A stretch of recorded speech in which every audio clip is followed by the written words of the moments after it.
Hey folks, welcome to the Generational Gap. This is Robert coming at you from Gen X, and over here on my right, I've got John. John, how are you doing tonight? Oh, excellent as always. Well, I guess we can call it night. It's still a little light outside. I can see daylight behind the shade. Yeah, there you go. So, folks, we're going to do something a little bit different from our regular format tonight. We are going to have a conversation with a friend of John's, a new friend of mine. We've got Jay here tonight. Jay, say hello. Hey guys, happy to be with you. So we want to talk to Jay because Jay has some an interesting outlook on how things should be done, or an ideology that he wants to share with us, or that we want to find out more about, and it kind of has, I guess, a little bit of a pseudo-communist leaning. We're not going to outright call him a communist because we don't want to get anything started in that. But you're going to do it if you want it. I mean, leave it to the trolls, right? Yeah. But we want to explore this, and we want to talk about it and see how it kind of fits into, our own way of doing things here, or how it's similar, parallel, that kind of thing. But John, I know this is kind of one of those things you love to look at and you love to talk about, and it excites you. So, what's your thoughts on where we're going with this tonight? Well, I think I want it to be more informative than combative, if it can. I mean, if, some combativeness happens, it happens. But, I think we're looking for more of like an informed point of view, and kind of like an honest look at, the ideas that are expressed. Yeah, I would agree with that. I think inherently, the one thing that forces us to question or look at things like this is knowing that, maybe what we have in our own stead is not the most perfect option, right? Right. Yeah. What we're doing here at home isn't always necessarily the correct way of looking at things, and we all need an ideology that's capable of shifting a little if the right viewpoint comes along. Yeah, absolutely. I mean, if a point of view is better than, the one that you currently have, it's at least good to look at it. Right. So that means, Jay, we want to know lots about you. We want to know about what's going on in your head. So first, if you don't mind, can you give us a little insight to who Jay is? Oh yeah, sure. Jay here. So I'm a philosopher. I got my undergraduate degree at Rollins College, and I got my master's degree at Western Michigan University, and then I quit academia. So I guess instead of being a professional philosopher, I'm kind of a recovering philosopher. I like that. Yeah. So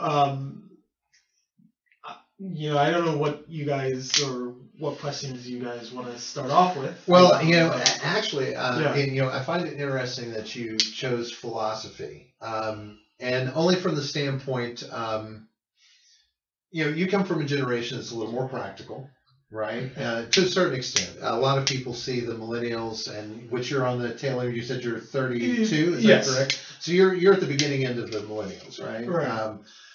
Not so entitled. I agree that you're not so entitled. I would agree, John's much the same way. I don't classify you as an entitled because of your age range. But that's just me. I don't know what I'm talking about most of the time. But philosophy, why? What drove you to philosophy? So actually, it was sort of an accident, because I remember doing it freshman year, and I remember reading Plato's Republic. I remember hating it.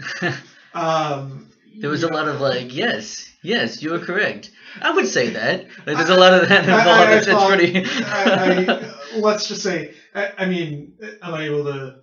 Do you believe I'll curse words or? No, go ahead, please. What we would like you to do is to speak your mind completely. No, sir, this is a family show. Yeah, so I thought Socrates was the biggest asshole on the planet. And I just wondered why people didn't, punch him or anything like that. And so what had happened was that in freshman year, I had dropped and exited the class, and I declared my major as English literature, and then I had my ethics requirement to meet, and so I took a philosophy class there, and my professor there was really interesting. So when he gave the introduction of the to the class and the syllabus, he said, look, what we're going to have you do at the end of the class, since this is an ethics class, you're going to solve the problem of white supremacy, of racism and white supremacy and racial discrimination. And I was like, wow, that's fairly interesting. Yeah. And Yeah. so we went ahead and looked at the Republic again. I didn't really. It took a while for me to catch on to it, but I really didn't know what was going on. But I thought it was interesting enough, and it really got me into it. And they said, look, I wanted to know more, and I kind of fell in love with logic, particularly mathematical logic, and I said, yeah, sure, why not? Why not do philosophy? So in the last 2 years, I kind of rushed through that philosophy major, and I took a year out of school to read more philosophy. This time it was primarily more the logic stuff. And when I went to graduate school, actually, I skipped the logic part and I did the history and philosophy of science. So, I was more interested in how science worked. But in terms of the political dimensions of philosophy, I am almost entirely self-taught. Really? Yeah. So a lot of this was, basically reading on my own time, on my own terms. I sort of started when I was in the ethics class. We did Kant and we did the metaphysics of morals, and it grounded absolute morality in a sort of secular way and showed that you didn't really need God to be a moral agent. And then I started getting into the new atheists after that, and then I went through my dad's old books of Bertrand Russell, and I got into it after that with Bertrand Russell, and then I looked at Noam Chomsky, and along the way I met this interest. So at this point I had been looking into leftist philosophers like Russell, Emma Goldman, Rosa Luxemburg, Noam Chomsky, but along the way I came across this contemporary philosopher, John Gray, and he wrote a book called Black Mass, the Death of Utopia and the Future of Apocalyptic Religion, which, reading that book, so like a lot of people who read the book now, they give it reviews and they were like, yeah, this book isn't awesome, but I was reading it during the Bush administration, right? So this was when George Bush was doing these illegal wars in Iraq and trying to build Afghanistan and trying to build a secular Jeffersonian democracy, right? John Gray's point was that in a sort of liberal secular society, when you suppress religion, it comes out in these rather interesting and terrible forms, right? And he talked about in it was George Bush's political project, but when and I guess we can kick off into the questions from here. But he also discussed communism, right? That whole notion of utopia as, communism as a sort of religious Malarian project as well, right?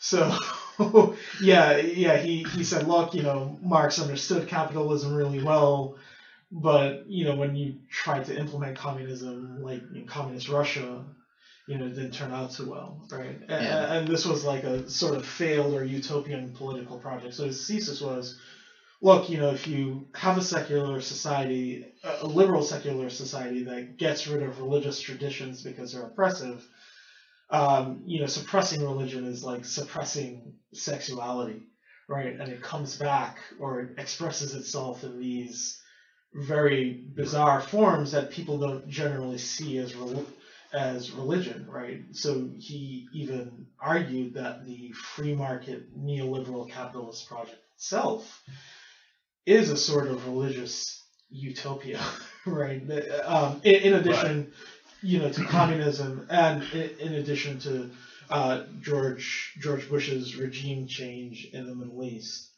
All right. Do we want to get into the?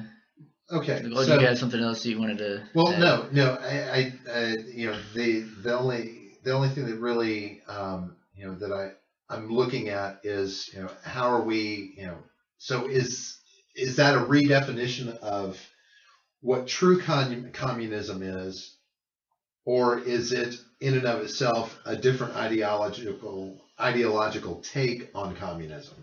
Well, so John Gray's was really, sort of. I didn't agree with how he conceived of it, and we can get into that later. But what he was doing was that he was looking at these sort of political projects and giving his take or interpretation on these political projects. And his argument was that, look, these political projects are utopian. And actually, there was a nice passage in the book that really made me cringe with skepticism. But it was good, because, and I like when a book does that, when you're reading it and you're absorbed in the ideas, and it sort of makes you say, hold on a second, I have to really think about this, right? I have to really go back and think about it. And the passage was, about leaders, right? And I think, and I'm paraphrasing because I don't remember, it's been a while, but, he said that instead of electing good or benevolent leaders, what we should be making sure to do is that the leaders who are elected don't cause a lot of damage. Yeah. Right. Okay. So, but now isn't that based on the level of power you give any leader, right, that that's an inevitability in and of almost, right? I mean, it all falls to moral character. It falls to the individual themselves that you put into power, because. Well, I mean, leaders can be quite moral, right? And quite well-meaning. Yeah. They go through that in Plato's Republic. I think, talks about that. Yeah, I think what the left, and this is where I give credit to leftist ideas, is that they actually do realize the corrupting force of institutions, right? And actually, if I'm to get off on a tangent, one of the people that I did read too was Ted Kaczynski, right, the Unabomber. Yeah. So I read Technological Slavery, and his book called I think Anti-Tech, about resistance against technological society. And in it, Ted Kaczynski, in the second book actually, Ted Kaczynski treats institutions as sort of these biological creatures, right, that are vying for their own survival, right? So instead of treating an institution as an aggregate and collection of people, right, which it certainly has, right, just like our bodies have a collection of parts, organs, etc. But the thing with institutions is that they're relations, right? They're hierarchical relations in institutions. They're roles that people sort of fulfill. And those relations, the roles, and the rules, right, is what kind of allows an institution to survive, right? Or to vie for their own survival. And what Kaczynski argues is that it doesn't matter how well-meaning somebody within an institution is, right? What tends to happen is that institutions become autonomous creatures. Yes. Right. Yes. And that's really, a lot of people don't think of institutions that way, right? So you have people who say, hey, I want to be a politician, I want to be a lawyer, and then you go into Congress and can't do anything. Yeah. Right. Yeah. Right. Exactly. I mean, you know, and if you try to do anything, you know, too tough, as we say. If you try to do anything, right, you get punished, right? The Of course. institution like lashes out and tries to, tries to go ahead and punish you. Well, I was raised Catholic. I was as And- well. Were you? Mm-hmm. Wow. I think I do remember you telling me that, but Yeah. it doesn't. You've really come away from it well. I'll Yeah, just say, yeah, very like well. nobody would ever know. I was raised Church of Henry VIII, so I Church of England, right? yeah, Church okay. of Henry VIII. So I Nice. know a little bit about Catholicism. So, but one of the things I came to, when I reached that point, they are an institution exactly as you just described. Mhm. I mean, of course, they had they had the heart of Catholicism, those devout followers that were, but this was an institution that by hook or by crook entangled itself in so much of the world by any means necessary and made itself its own Yeah. entity to where it is its own governing body. It is its, self-governing, the whole Yeah. 9 yards. And it's a religion that is self-governed, autonomous of other governments, right? Yeah. Except unless they're within, Yeah. priests here are subject to Well, diddling not- laws, of course. no, but, they're not. They're, Well, they they're can get it- citizens of the Vatican Well, officially, so they're that's right, actually they are, aren't they're they? citizens of the Vatican, That's not right. of the U.S. I was thinking they had started allowing some of that to be handled here, but No, they just No. moved them from diocese to diocese, and then yeah, do the you know shit let that them they do. do it again, yeah, until. But there's a anyway, problem. so I think that they are, granted, we're not necessarily talking about religion, but I think organized religion is one of the most excellent examples of institutions that do exactly that just become these entities unto Mhm. themselves and control so much, even from a capitalist standpoint. Yeah. Yeah. But anyway, so but now from the standpoint of where you see the positive aspects of communist outlook versus where we're at right now in America, right? Yeah. So what are the appealing parts of it that you think should be something we would look at? Okay, so so one of the things that I actually like about it, right, is this notion of the questioning of economic authority, right, and the questioning of who holds economic power, right, the questioning of the owners of capital, because what communism says is that look, okay, so the owners of capital, right, whether in reaction to market forces or what have you, make decisions that impact the day-to-day workers, right, and impact them in such a way. I think Marx has a quote in the Communist Manifesto where he argues about why we should overthrow our capitalist overlords, and he says, look, capitalism, so Marx's argument against capitalism isn't an ethical one, right? It's a logical one. And what he's saying is that, capitalism should be overthrown because it's irrational. And he says it's unlike any other order. So with feudalism, right, the feudal lords would give the vassals and the peasants enough to subsist. But he says with capitalism, it's different. The overlords don't give you enough to subsist at all, right? And in fact, when he does his analysis of capital, Marx points out that, what tends to happen, as capitalists pursue profit, is that the rate of profit tends to fall. Why does this happen? Because capital becomes more expensive to extract, right? When it becomes more expensive to extract,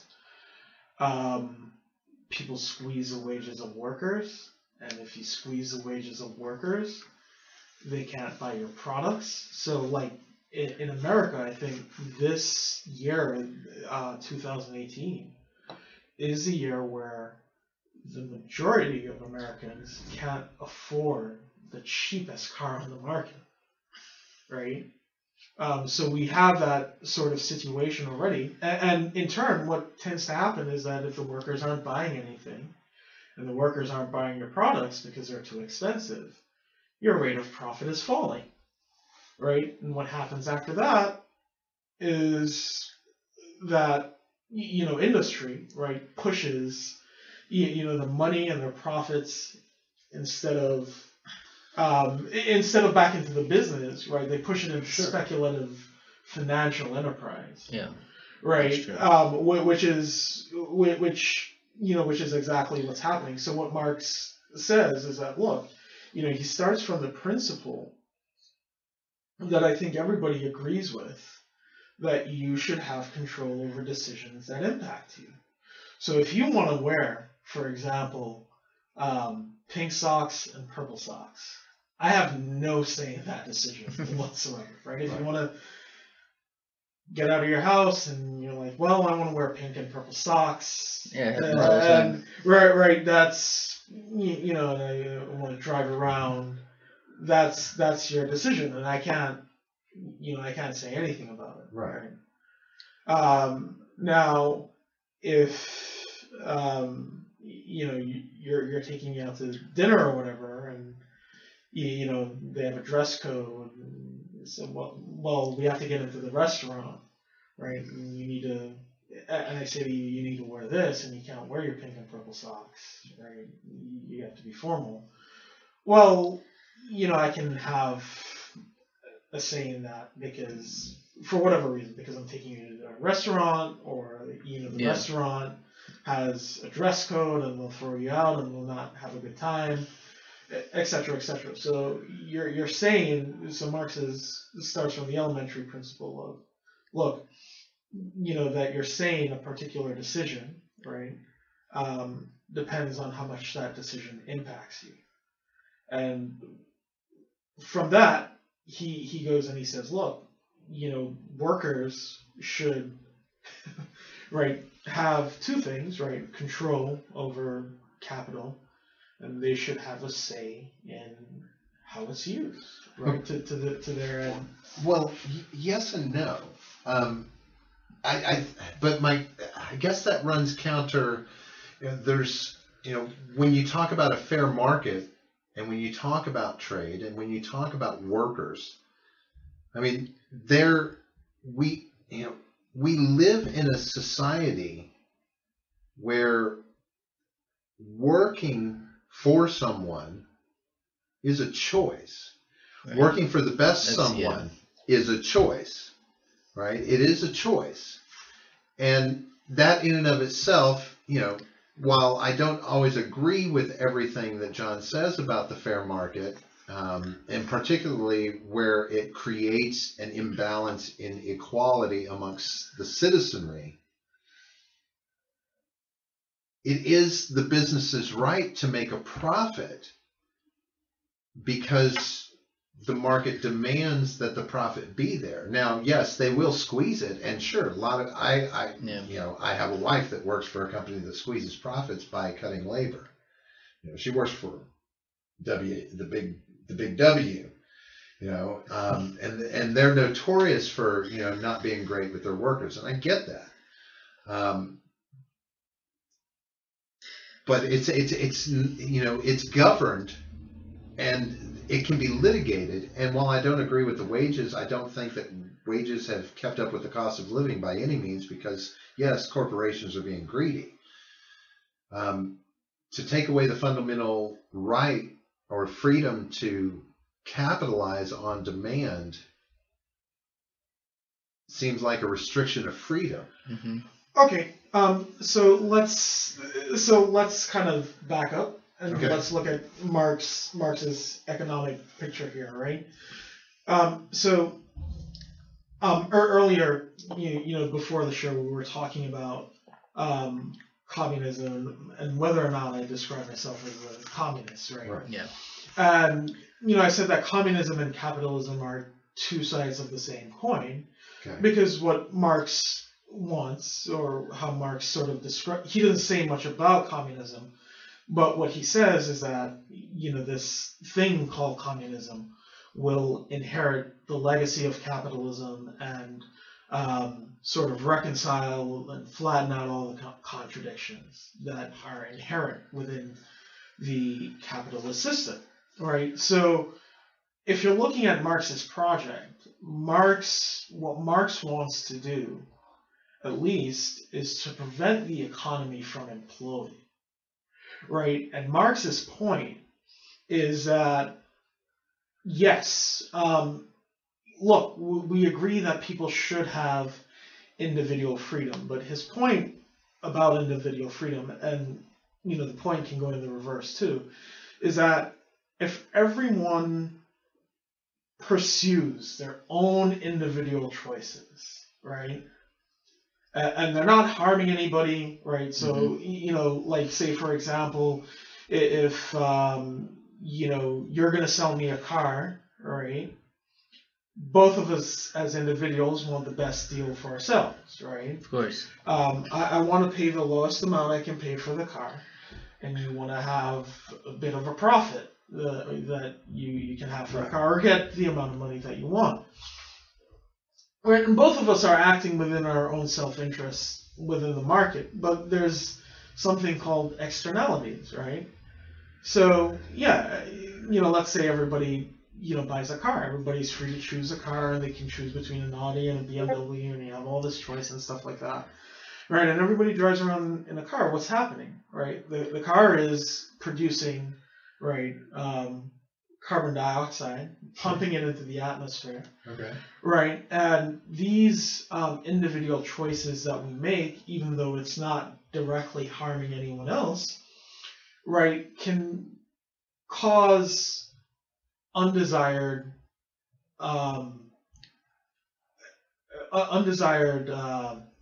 collective, what Marx calls contradictions, right, or social contradictions that are really undesirable. So with the car situation, that causes a climate crisis, right? The butterfly effect. Right, and nobody wants a climate crisis, right? You want your kids and your grandkids to be able to breathe clean air and to enjoy the ocean like you did, and to go and hike in a mountain, should they want to do that, right? So, this was Marx's point, right? And it was showing that, yes, what happens here is that when people pursue their own individual choices on a premise of negative liberty, right, you have social consequences or contradictions that are really not very desirable. And of course, I can appreciate the point enough to say that it goes the other way, right, where collective decisions can have harmful or baleful effects on individuals. Absolutely. Right. That are not desirable. But and the second thing I wanted to point out too in this notion of choice, right? A lot of people say, look, working for a boss is a choice. It's not a choice. So it's not a choice in the sense that choices in the sense that we think of them. We think of choices as things that require autonomy, right?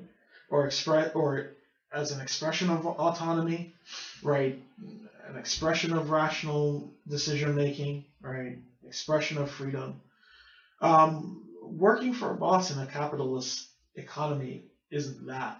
I mean, because what you have is you have the choice of work for a boss or starve. And we've talked about this before, though. And you always leave out the last option of being the boss. You can't have wait, because you can't have work for a boss or starve, but those are your two choices, and there is no boss. Okay, so let's take we can take the third option, right, which is being the boss. Yeah. Right. That's not easy for a lot of people to do. No, right? Because being the boss requires a lot of. So being the boss requires capital. You're not gonna. You're not gonna pay for your living expenses. I'm sorry. You're not gonna pay for your living expenses driving an Uber, or selling cute shit on Etsy. You're not. However, many What we people can do do- make a living off of that. Now, for But instance, no. But even so, what you do and what we've done for a long time is, you know, having you can think of it like a trade. You know, like a blacksmith has an apprentice, right? So yeah, you work for someone for a while, learning the skill, whatever skill it is, whether it be, you know, underwater basket weaving, whether it be, you know, whatever. You learn how to do something by working for someone usually, and then you can go and do it yourself. I mean, that's but that's totally an option. No. That's So, absolutely an option. Actually, it's not. And the assumption here is that with being an entrepreneur, the assumption, right, by most capitalist economists, which is sort of dogma, is that there are no barriers to entry in the market, right? That's the assumption. So when, you know, Milton Friedman and Alan Greenspan say, look, you know, capitalism is lovely, you know, yes, because, you know, you don't have to work for a boss, and you can be an entrepreneur, and you can be an artisan, etc., etc. Right? What they're presuming is that there are no barriers to entry within the market, but they're also being quite ahistorical, because if you look at the development of capitalism and how capitalism developed, it developed through a process of enclosure. So that idea of being an apprentice to a blacksmith, right, doing sort of the work of an artisan, right? What happened was that, you know, the capitalists needed people to work in their factories. So what did they do? They went out into the countryside, and I mean, this actually happened in Britain, right? So they went out into the countryside. They pirated, you know, say, technology from, you know, from people who, you know, did mill work, right? They destroyed their technology, right, to force them off of the land and into the factories or into the cities. When they were forced into the cities, what they did was to implement, you know, quote unquote laws against vagrancy and, you know, beautification of parks and what have you, so that people worked in the factories and they worked at a low wage, because you had, before capitalism, you had a big sort of artisanal culture where people were fairly self-sufficient. And in order to get people to work for you, right, what had happened was a policy of enclosure, right? And we see it happening today, especially in the software development world, right? So for example, you can make a software development app, right? Nobody's going to make an app, and nobody's going to, you know, Google, Facebook, Twitter, Microsoft, and Apple have a lot of power right now. And what are these competitors doing? You have, what they're doing is that if somebody creates an app, they buy it up like that. So Instagram was bought up for $1 billion, right? Microsoft just recently acquired GitHub, which is a version control app. Right. So I mean, these guys are really, you know, like, yeah. So I mean, if you create an app, right, and you want to be an entrepreneur, you want to be a boss, right? What happens is that, you know, these people kind of buy you up, right? Whereas if I wanted to create a restaurant, right, I don't create a restaurant and say, I hope I get bought up by McDonald's. Well, no, but I mean, it's different between if you're public, you know, I hope I get bought up by Darden, right? Don't be surprised what people will do when they open a restaurant. Their hope is that, you know, I mean, it's not surprising that people might want to open a resturant and get bought up by a chain, or somebody buy their idea, whatever it might be. I actually had a T-shirt company when I was 18. I was like 18, between 18 and 19. I had a T-shirt company, and we got bought up by a very large, specifically a mixed martial arts company. I'm not going to name it because they're not going to pay me now. But but I mean, they bought us out. We were 18, 19 years old, and but the thing is, like, we wanted that quick. They bought us for $10,000. You know, we wanted that quick money because we were 18, 19. I bought a car with it. You know, it was. No, I mean, there's some people who would be in a situation who would kind of want. I mean, that. I was stupid. But, I should have mean, held on to it. But I mean, the point of being an entrepreneur, right? If you're going to start your own business, it's a that's like your baby. You're going to develop it, and that's the purpose of it, right? Right. Well, unless you're 18 or 19 years old and someone flashes 10 grand in your face, you know. but think about it. Shit. You know, for most entrepreneurs, you know, if they have not, you know, if it's a true entrepreneur, yes, they may build something and somebody's going to step in. I mean, it is the nature of the beast. Yes, people are going to come in and swoop in. And it's not uncommon. I mean, you know, throughout my life, you know, it's not uncommon, especially watching the internet develop, watching what happened with .coms. You know, back in the late 80s, early 90s, you know, the .coms, everybody started coming on board and they wanted to make this website. You know, this website, you know, and I watched this thing happen, you know, and saw how everybody responded. But this has been a common thing. I mean, it kind of became a mindset with the growth of the internet, in my opinion, of this idea of, you know, like jumping on something. You know, you want to be one of the big pieces of pie holders, right? You want to have your share of the internet and buy up these companies, but that happens throughout all sorts of industries. No, I understand that. I understand that it does. And if it's a nice enough price, if it's a sell-off price, you're just going to go retire on a fucking island. Right. Absolutely. That's the ultimate dream. Being an entrepreneur is great. Yeah, I had a business for 5 minutes, but look at what I'm doing now. So I understand that, right? So and some people may want the money, but remember, we're talking about, you know, what capitalism is and what capitalism is supposed to be, right? And what I'm saying is that, you know, the choice to being an entrepreneur, right, is, number one, it's a very difficult choice because there are all these barriers to entry. Like you have to have capital, you have to get into debt, right? If you get into debt, you have to find someone who will give you a loan. You'll have to find an investor who will invest in your product. Some people won't, you know, invest in your product, and it could be it could be sort of the next big thing, and you can run yourself. I mean, there's plenty of stories of that happening. You know, really into debt, which is why people tend to, you know, again, you know, there are these sort of, you know, as I said, coercive choices, and if you are successful, what happens is that people try to take away your project from under your feet, or the competition. You know, this is sort of happen. Well, that's what happened to me. You said that's a normal. I mean, that's part of capitalism. I mean, you don't want certain competition. If something is a threat, then, I mean, that's a success for that entrepreneur, and it's a success for the person, the company that buys them out. Built on competition, right? That's the whole propaganda piece about it. It is about competition, right? Hold on, right? It's supposed to be about competition. But the difference is, but notice the difference. There are specific companies that get bought, and there are specific companies that do not get bought. And those companies still stay in play. Many of them do. They don't get bought up because there are certain companies that that'll do pig for competition. There are other ones, we need to get them out of play.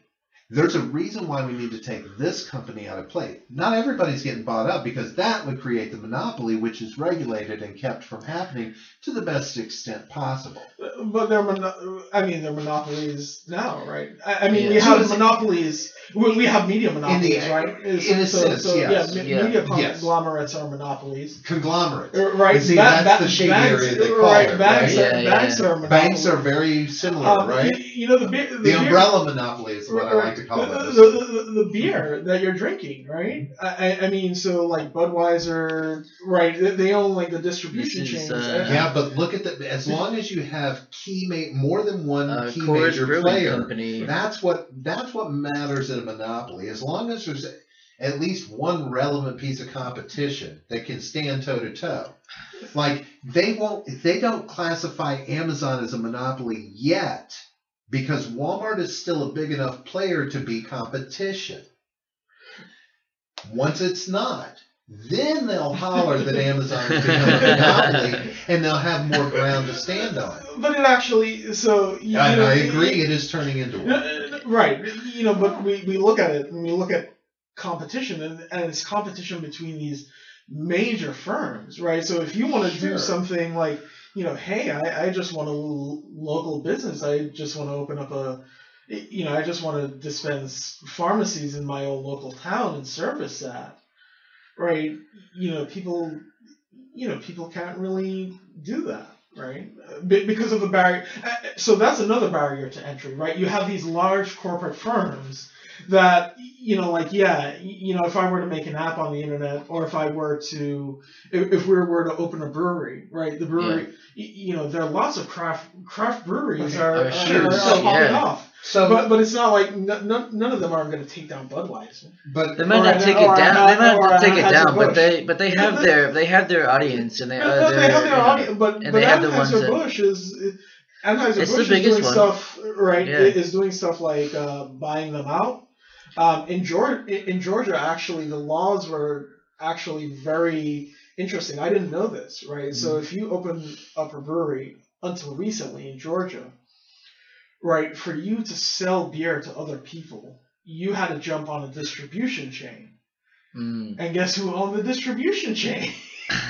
Wow. Right? It was a shame. Right. Oh. Guess who owned the distribution chains? So you couldn't even, so you had these talented people mm-hmm. who had these beer recipes, and they were going to their friends, and there was a market for it. And there was this huge barrier to entry because, Anheuser-Busch was taking a cut, right? Taking a cut of your business because you had to get onto their distribution chain because they owned it.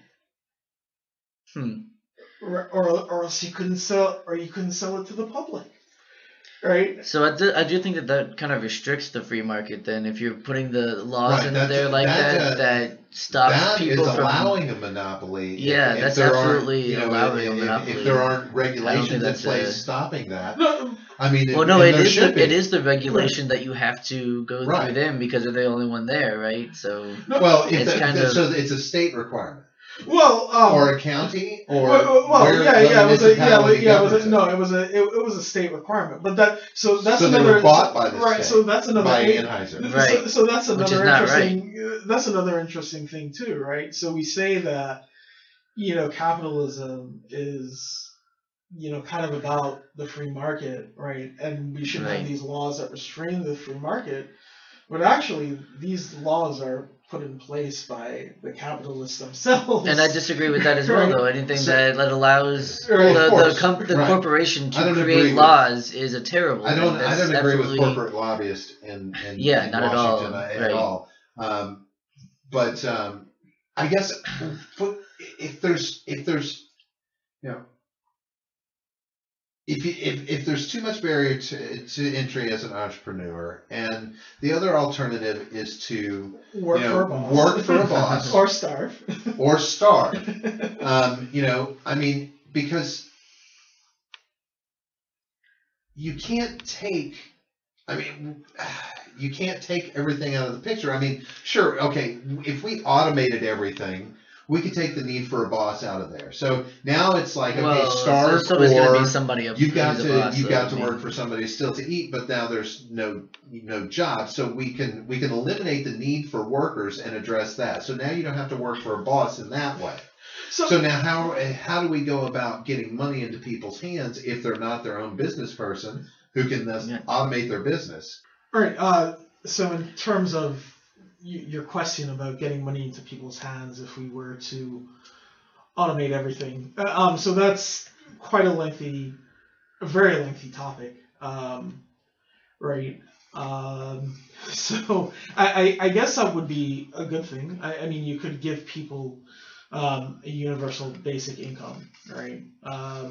In terms of making and manufacturing money or where the money would come from,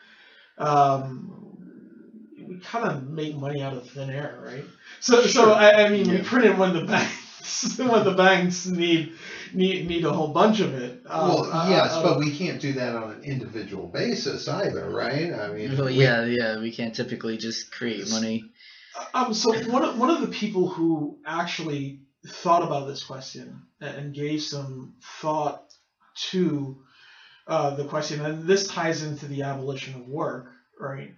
Which is why I say I'm not really, a communist, because where Marx kind of stopped was that he stopped at this workers' paradise, or paradise of worker cooperatives, right? But I want to go further, and I want to go ahead and call for the abolition of work and working for a boss, right? But I think the person who really, really thought about this was actually the classical liberal John Stuart Mill. Yeah. He thought about a society in which we ended work, and he thought very hard about it in an essay on political economy.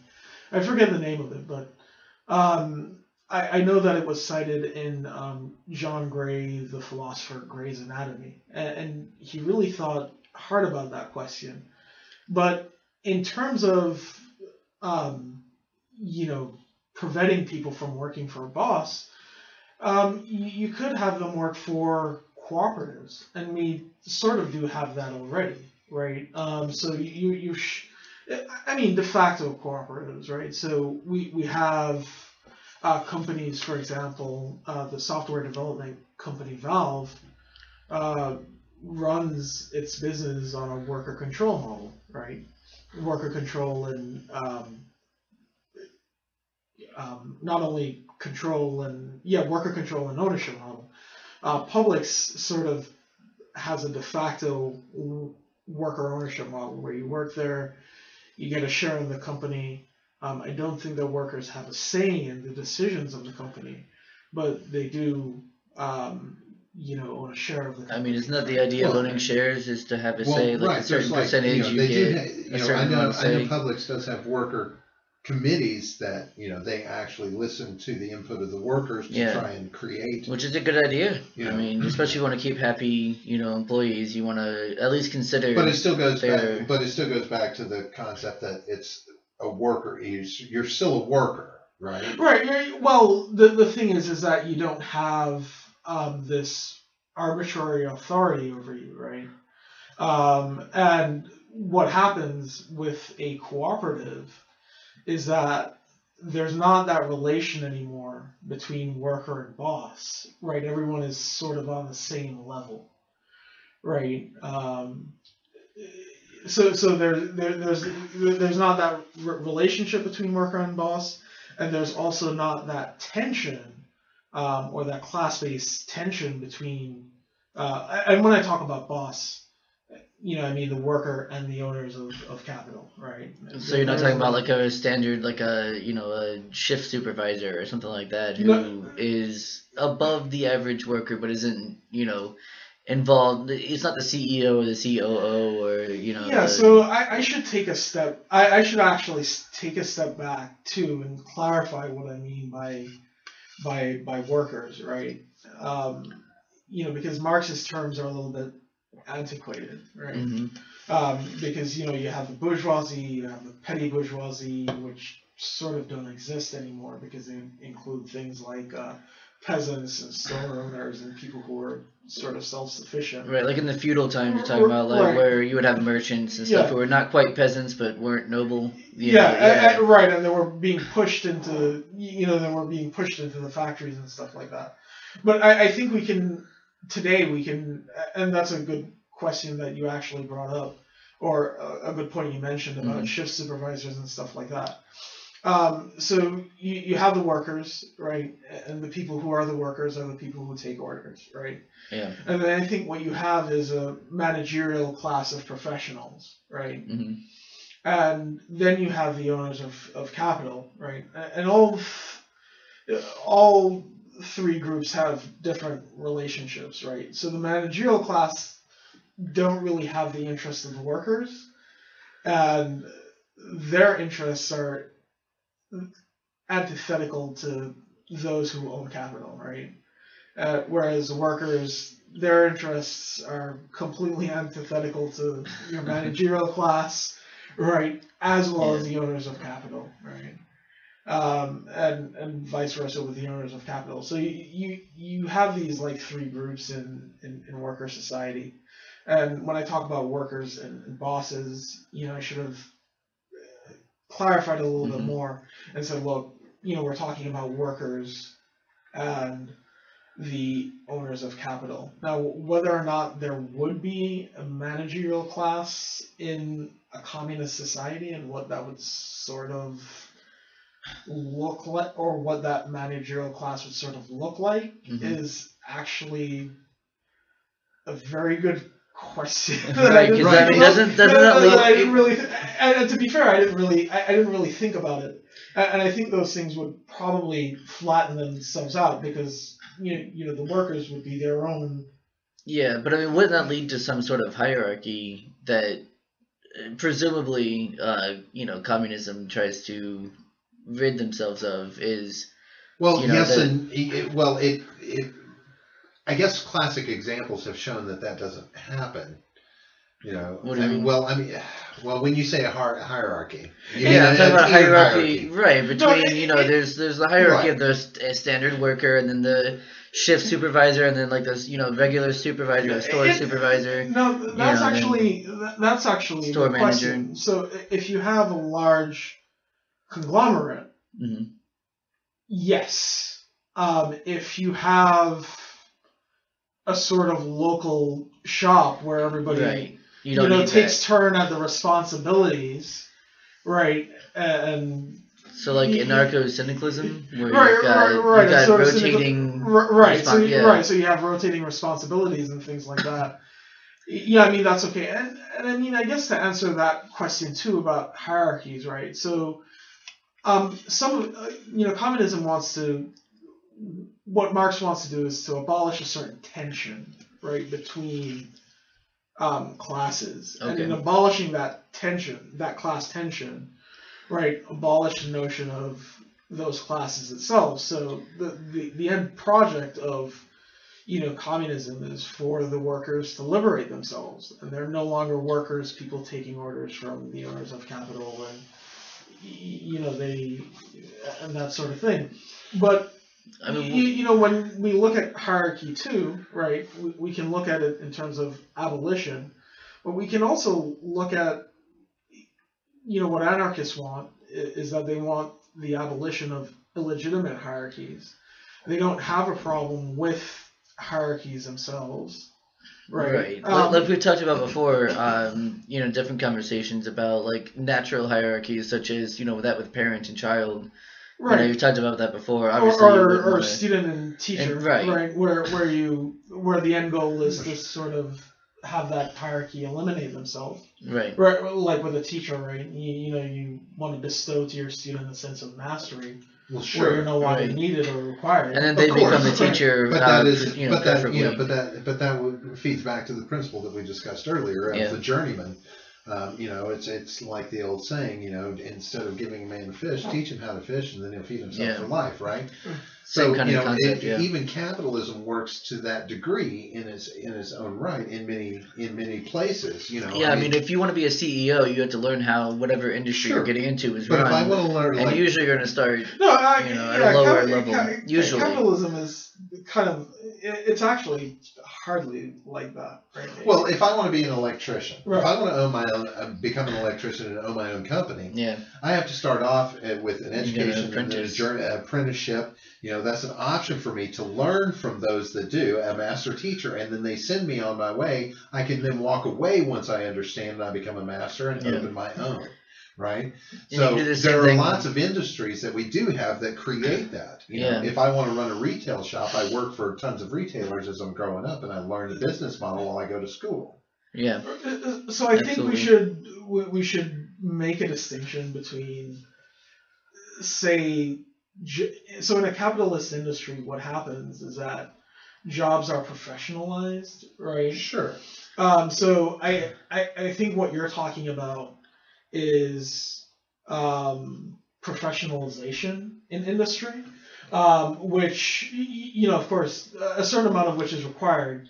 But, when I talk about, the sort of hierarchies, right, in a capitalist context in a company, right, your manager's hierarchy isn't one such that he eliminates the need for himself, right? So it's not like my manager teaches No. me. No, You know, I how to know, be a like business good. structure is a business structure. Right. I understand. Right. Right. And actually, usually the deal is if you go to someone and say, teach me how to run this industry, usually the deal is if you teach me how to do it, I won't open my business anywhere near you for competition. I won't compete with you. I'll move somewhere else and compete with other people. But So now- there's usually that kind of arrangement that Right. goes between I'm just saying both things. that sort of thing. Yeah, both things happen. Some people get into it with the idea that they're going to become their own boss one day. Right. Other people get into it to be part of the corporate structure. They don't want to work for themselves, right? Yeah. So they may become Some a people want manager to and work this, to that, and live the as other. opposed But- to live to work. Yeah. Some So, people want to work just so they can live and do whatever they want to do on their spare time. I think what And- capitalism introduces overall to me is motivation. Yeah. Whereas Absolutely. without it, there's limited motivation outside the need for survival in a communal environment, any kind of actually- communal. Actually, that's not true. So, a friend of mine in New York did a documentary. You can look him up, Mr. 1001 Nights, and it's actually a documentary about anarchism. And he went around, the subway, and I think for the first 10-15 minutes, he asked people, if you had enough money to live comfortably for the rest of your life, would you do something to contribute to your community?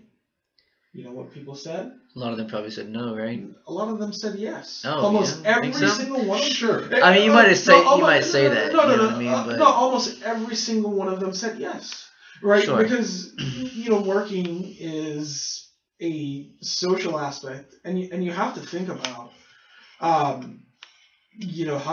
I mean, people work all the time.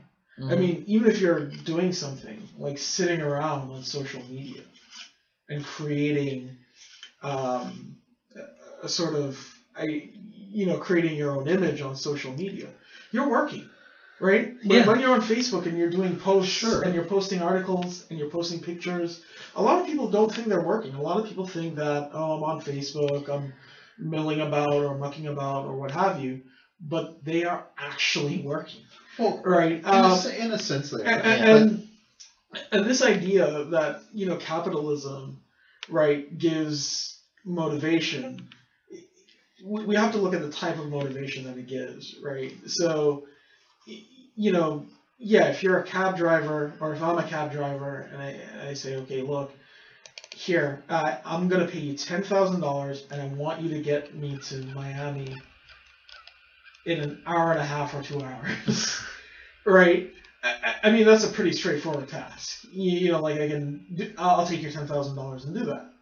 Now, if you say to me, I'll give you $10,000 to come up with a solution to poverty, that's not really a good motivation, right? it's a good motivation to at least try. No, I mean, that's a horrible motivation, and there are psychological studies that make a distinction between intrinsic motivation and extrinsic motivation. Sure. Right? Motivation. But done that goes for- back. I think But the now point- that could be applied to the question that he asked those people in the subway. Their motivation to look good in their answer is going to Yeah. impact who would and would not No, be. right, to try and be- say that that's some kind of No. I mean, you he know. asked them on the spot, right? Right, So, I mean, of this course, is going but on I with- think most people to seem people like a good would- person people would say yes. no, right? I mean, if you had It's enough. the same, Okay, the okay, same so wait, face wait. ratio. Is Right, what right. I'm Let's talk speaking to. about the people who have actually been in that position, such as people who win the lottery. What do they normally do with it? They normally just kind of blow it all within Yeah, 5 or 6 statistics years. show that they're typically not going in that direction. And they're not, yeah, they're certainly not helping. Most of the time, I'm sure there are some who, Typically, open a most of charity the- or whatever, anything but that- for the most a lot part, of the money that is used is being dispersed immediately within their small circle. No. So But they, so, not so to they the might, global- No, Right. so they might spend it, right? We're not talking about how people use money. Well, we're We're talking. talking about we're on a talking case- about we're talking about what people if do. they're Right, in a format, case would where- they help Right, the community? Right. right. We're talking about what they would do. And so Yeah, people who win the lotto might manage money badly and buy, well, they obviously do. That's why they're playing the lotto. right, but right, and buy Maseratis and whatever. And people, you also have to look at it too, right? And we're in a capitalist economy, right? Yeah, so of if you course. have a certain amount of money, a conservative like Nassim Taleb will tell you that if you're rich, you have to be very careful because there are people who will prey on you, Oh yeah. right? Well, to course. construct your tastes. Right, so that you Right. spend money on stupid things like you go and say, let me have a $2,000 Sure. pizza made of 24-karat gold. But their spending habits aside, Right. the simple fact that they got handed that check that's a lifetime worth Yeah. of money, all of their needs are now met. That's a In that real life moment, example In of that what moment, they see that their you needs are gave. met, Right, and the bulk of them are not immediately going, well, my needs are met. Let me go start adding to the community. They're Yeah. not even rolling out there No, and well, going that- into the that's- community and painting graffiti off the walls and things like that's this. not necessarily.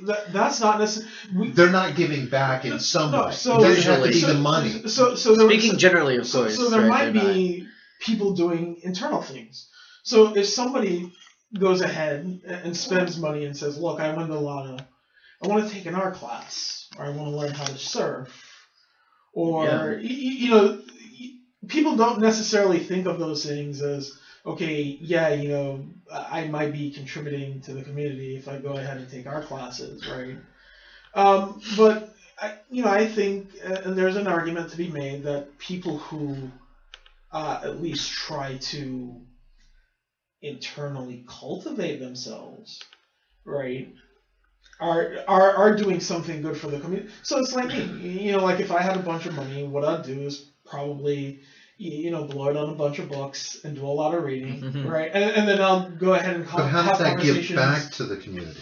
And well, I mean, you're sitting down and you're thinking about problems, right? So Right. right, and we're running this podcast and we're having this conversation, right? Right. But where is the link to the solution? See, that's Right. there. No, I'm not saying that you being should. the inherent part of being in a community is the constant give and take. So everything that we're doing self-actuating, right? We need to be feeding back into the community. All right, so actually, let me go ahead. That's actually, I am so glad you put it that way. Because what I want to say is that, in this sort of, and this goes to my point, that, capitalism doesn't necessarily, isn't necessarily a very good motivating force, right? Because let's say that it is true that, let's take your lotto example on its face. And let's say, that it is true that people don't get money, right? And let's say that we're not necessarily convinced that internal cultivation by taking art classes or learning how to surf or something like that gives back to the community, right? Okay. Even though, like you're paying somebody money and you're spending money. Sure, you're giving money back to the right? economy. Right, you're pumping money into the economy. Absolutely, But the thing is that, so if we're not convinced of that, right?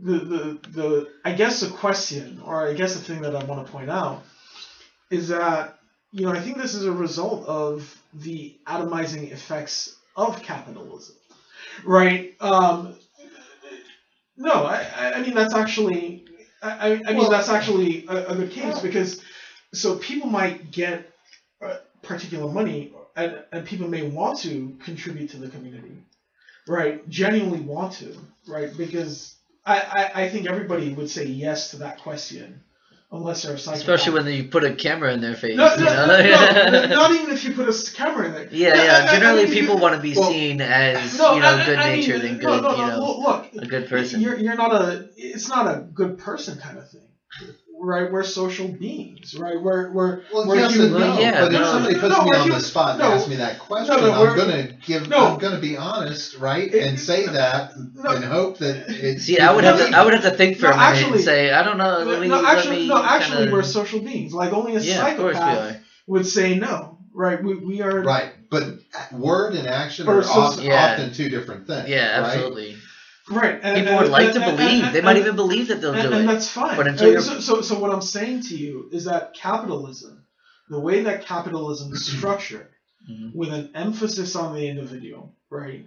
And of course, capitalism is in a context of liberalism, yeah, right? In where, you know, the traditional idea of liberalism states that, look, you know, there are various communities, like religious communities, that are oppressive, and we need to take the power away from them, and we aggrandize all this power into the state, right? So people don't really, so people might say yes, but people may not know how to begin to contribute to the community. I mean, it's just simple. People can't even ask their neighbor. How many people can ask their neighbor for a pound of sugar? Yeah, that doesn't happen as much anymore. How many people I come from a time where you established community. No, right. This is a mindset. We're not in that mindset anymore. No, we're getting away from it. We're getting. And we don't even know how to do. If we don't even know how to not, you know, like, you know, my neighbor and I talk. It's funny because my neighbor and I see each other and we're like, when we're gonna go for that beer, and I never have the balls to like ring that fucking doorbell and say, hey, dude, you, me, that beer.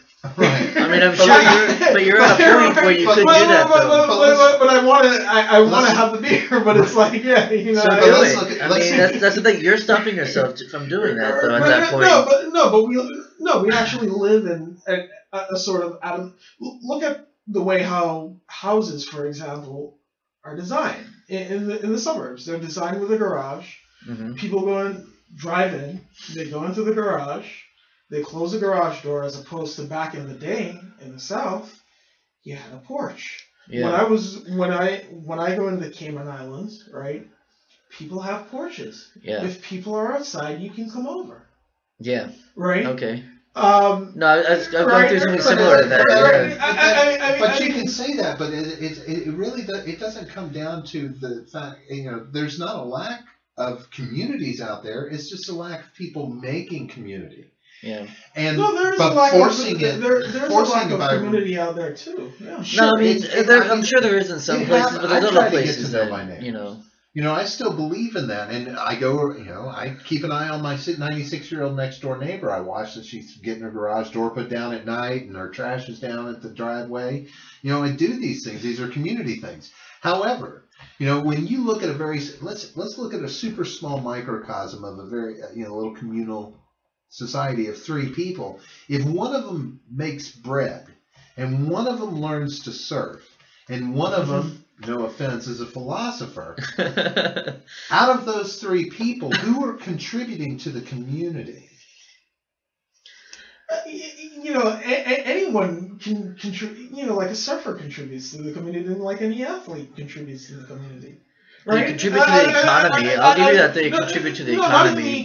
Right? So how does a surfer... People get enjoyment from watching. Sure. You might get enjoyment from watching. Right. Well, not at the beach is free, you know. Right. You go to the beach and you watch a surfer, and that's a nice thing to do. That's a relaxing thing to do. Yeah.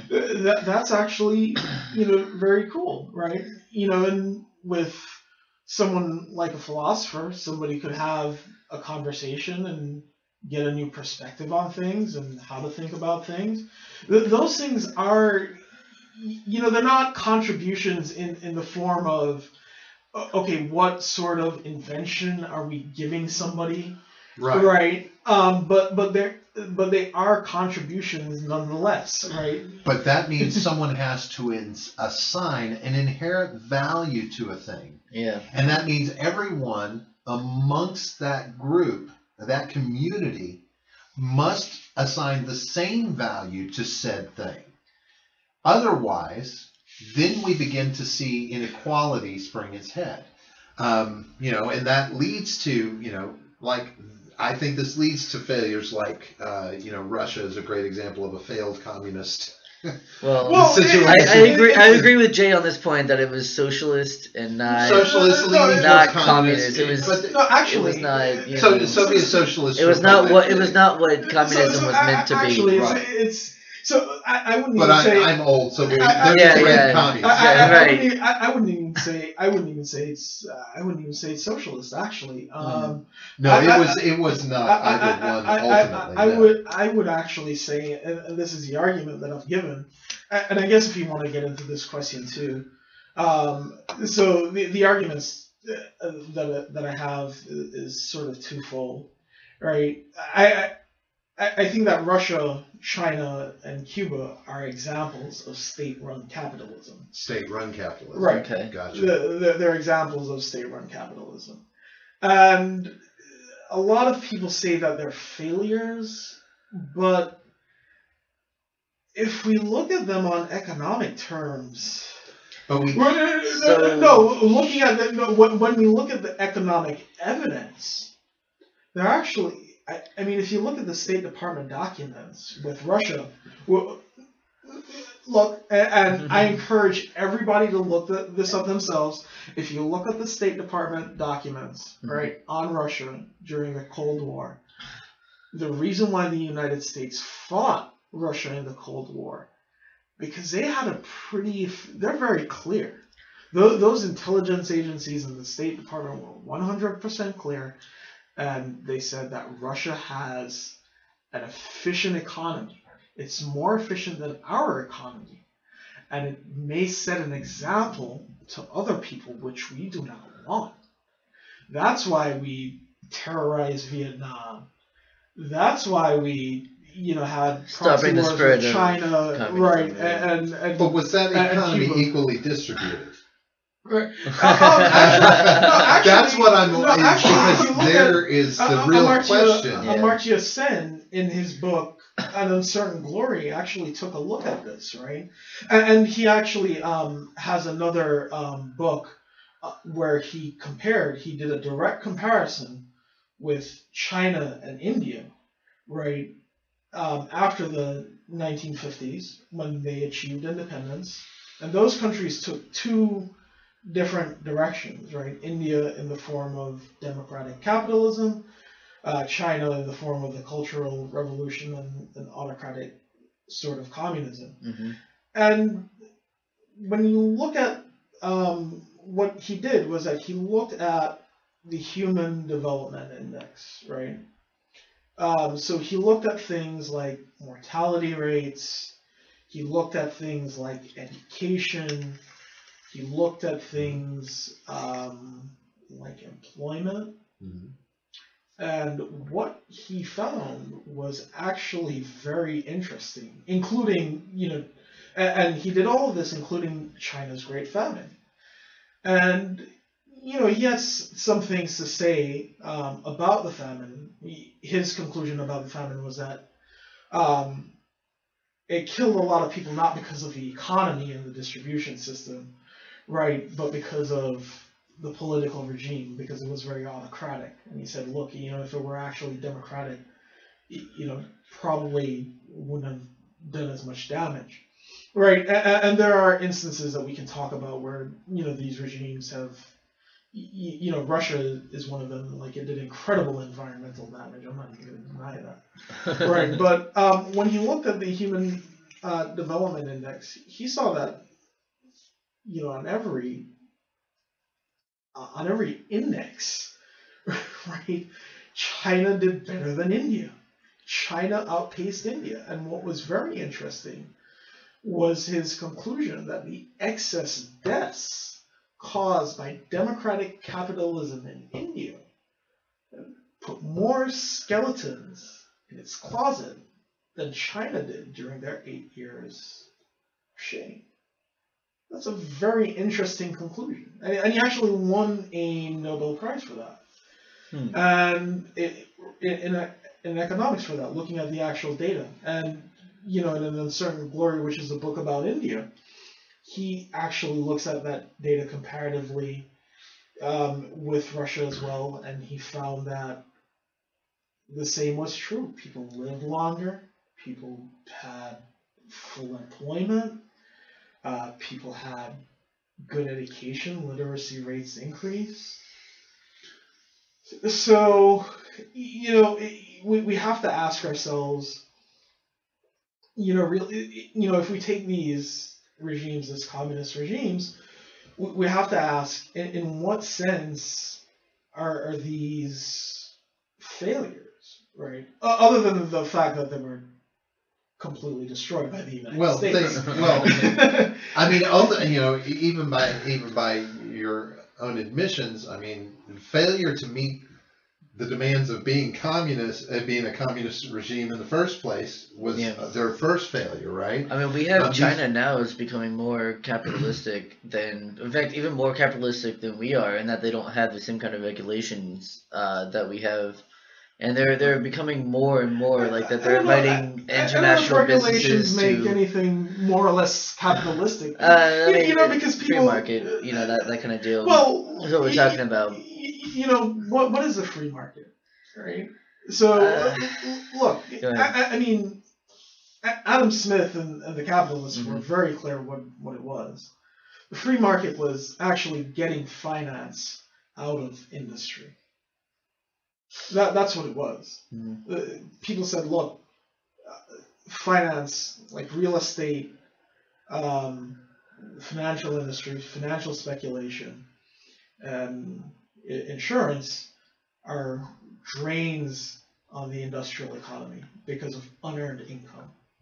And a free market was taxing that unearned income of landlords and rentiers heavily. Right, you had capitalists who would tell you, right, all across the spectrum that landlords and rentiers should be. John Maynard Keynes said the rentier should be euthanized. he should be killed.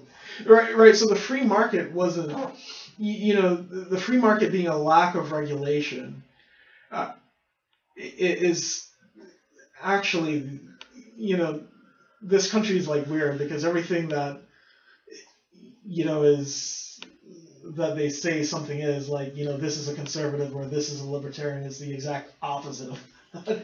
And I think the same goes for like free market, right? So they say, well, free market is less regulation, and it's like, no, it's not actually. I don't know. I've not read who you're talking about. So Adam Smith. I can't have an opinion on what his arguments are, but a good source on this is Michael Hudson's Killing the Host. That's a really good book on it, and I'll have to add that to my reading list. And he goes through the whole lists of economists and what they say, and he has a lot of footnotes. I'm still working on The Kindly Inquisitors by Jonathan Rauch, and so I mean that's pretty good so far. But let's move on, I think, to one of our other questions we have here. So I also wanted to say I also agreed with the point that these communist regimes were failures in that they weren't communist. I can accept that. But it was the attempt, though, to move from capitalism, right, to socialism to communism, right? That's supposed to be from feudalism to capitalism to socialism, then communism. Am I correct with that? Right. If you look at the sort of, if you bought into the historical materialism, but the later Marx, actually didn't have that transition. And what he said was that when the capitalist economy collapses, what we can do, and this goes back to your point about organizing and making communities, right? He says, look, we should sort of make the economic community that we want to see, so that when it all implodes, right, at least we have something, right? So his point, he got out of that, hey, there's supposed to be these like sort of historical transitions later in life, and he said, look, we should actually be building these things, right? So we should be building worker cooperatives, where people aren't working for a boss within the shell of capitalist society, so that when it implodes, people have something, or people will see that it's more efficient and gravitate towards that. Well, yeah, but it's difficult to make that happen within capitalism to a greater extent, especially when capitalism is a global concept. From a global scale, I just see it's impossible for us to even adopt that. That was Marx's idea too, right? So Marx talked about the globalization of Yeah. capitalism, and he said, look, when he wrote the manifesto, his thing was that capitalism had to penetrate every part of the globe before it collapsed. And well, sure, but the only way for any kind of communist mindset to come about is it has to happen on a global level, Right. because you can't have, a communist government, a true communist government, right? Society couldn't sustain itself because it would have to rely on trade with non-communist. And not only that, but it would have to rely on not being invaded by other countries who did not have that mindset. Right. So regardless of who it is, I'm not saying necessarily the U.S. but regardless of who it is. Lenin actually made that point, right? Because he wanted, when Russia had its revolution, they were hoping for Germany to be successful, and if Germany was successful, the rest of Europe was successful, and you could have communism in Europe, etc., etc. That kind of thing. But I think the resistance, yes. So the resistance to capitalism has to be global. I 100% agree with that.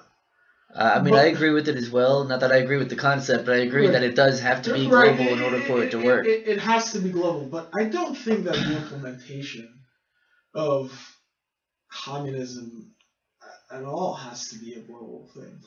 Well, sure, you can live it day to day. There's in the U.S. there's communes, who live under those principles, but there's usually like 50 or 60 of them at a time. They're corporations who live under who have those principles. Yeah, you named Valve. Yeah, for it to succeed, it's got on any large scale. So for any country to try and adopt it, they have to be self-sustaining. So I don't want to, like a commune would be. A commune has to be self-sustaining. I don't want it to succeed. So here's my thing. I don't want it to succeed on a large scale, and I think. Yeah, I know what you mean. Because look, we have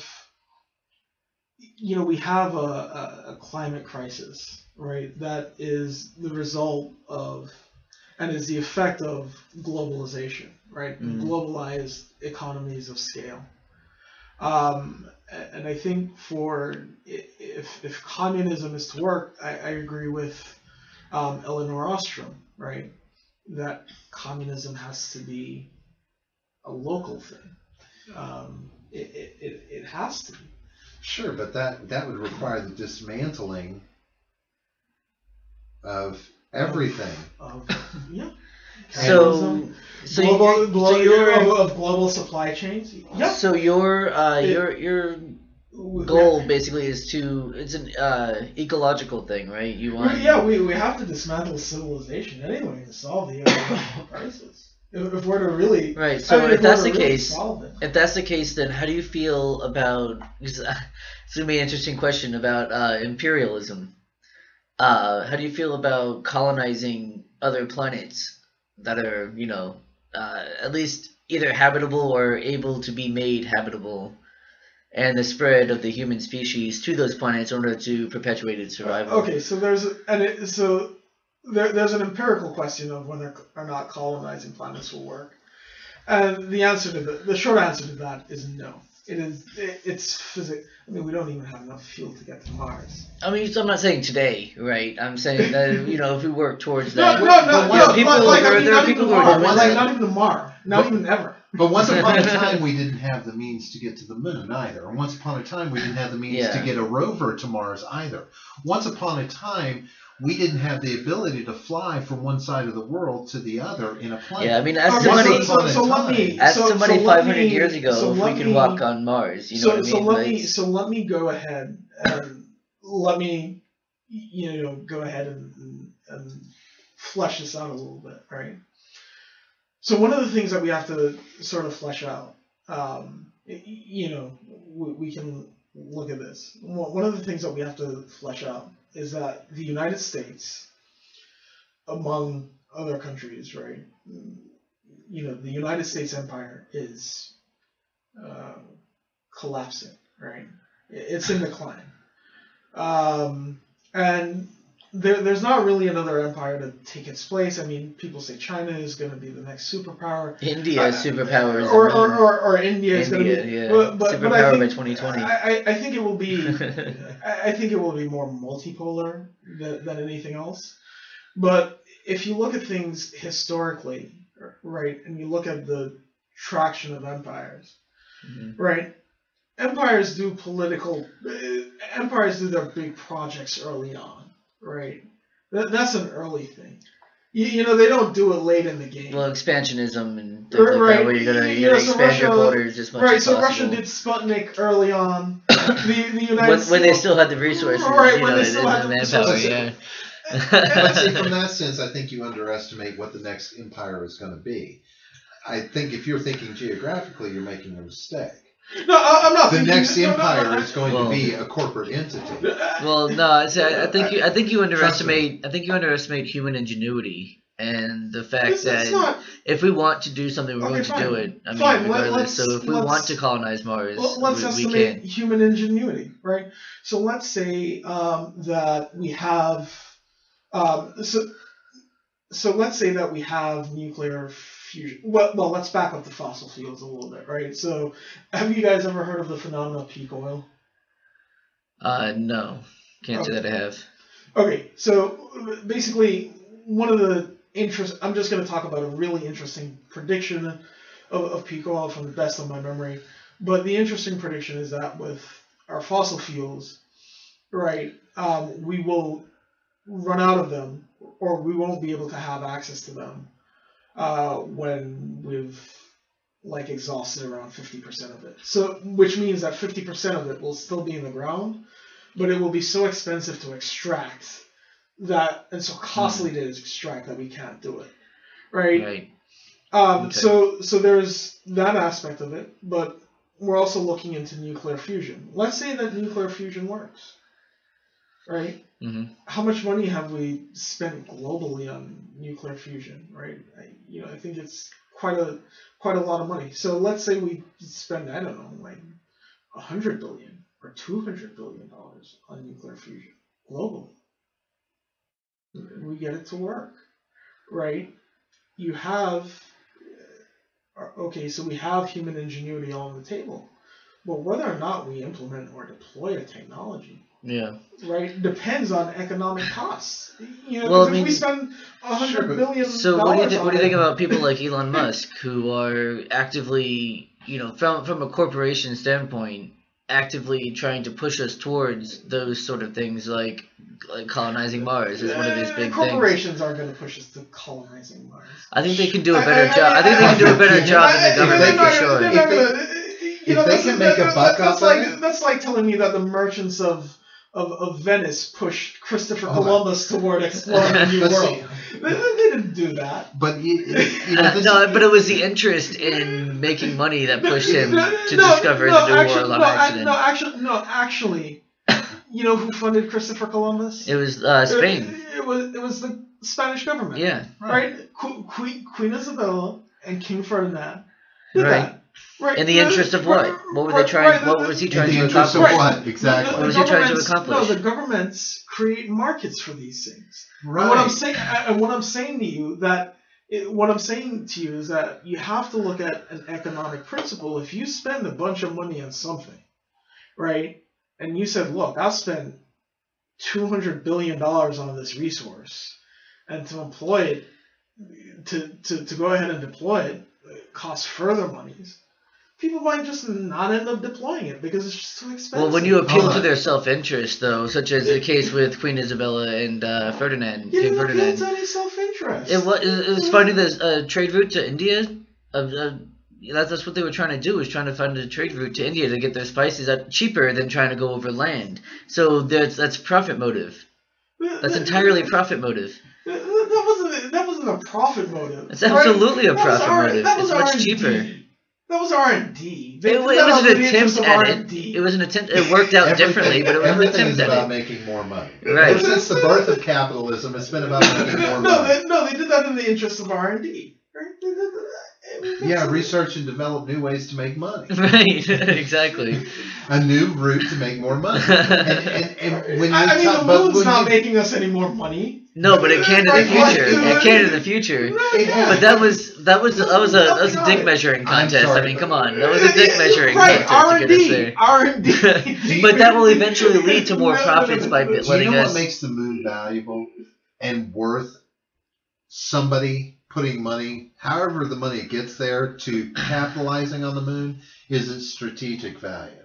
Yeah, that's true. Its Militarily. strategic value is enough to prompt someone to get someone pushing the technology so that we can commercialize the moon and thereby incorporate strategic development on the moon as well. Yeah, I mean, you might So have yes, a military we want base to push on that, that but technology. They want technology that gets them up there in You might an affordable No, no, wait, fashion. because And you they've might got you their might have boys working on it. They've got them all jumping on the bandwagon to do so. you might have a military base there first. But how long until you have A a hotel, right? Right. Look, A tourist attraction, and guarantee- then now we're profiting off the moon's I just existence. guarantee you, and I can bet money on it. I guarantee you that civilization just about everywhere will be destroyed, right? Before we have a military base on the moon, much less get to Mars. So to get us back into this back onto topic with this, one of the things that when we look at any kind of communist mindset or any even socialism and communism, anything in that vein, instituting that still would have to address major inequalities. A lot of people look at inequality and see it as from an economic standpoint, but that is only a small fraction, a small part of the inequalities that we deal with on a regular basis, right? Because we all have our own individual inequalities that others capitalize on, in a sense, from their own perspective, right? Whether we're talking about feminism, racism, genderism, ageism, any of these things. How do we address that in a collective mindset that is necessary, in my opinion, is necessary from a more communist standpoint? Oh, okay. So I think your question is okay. We have these other inequalities, right? That communism isn't necessarily equipped to address because it focuses on economics, right?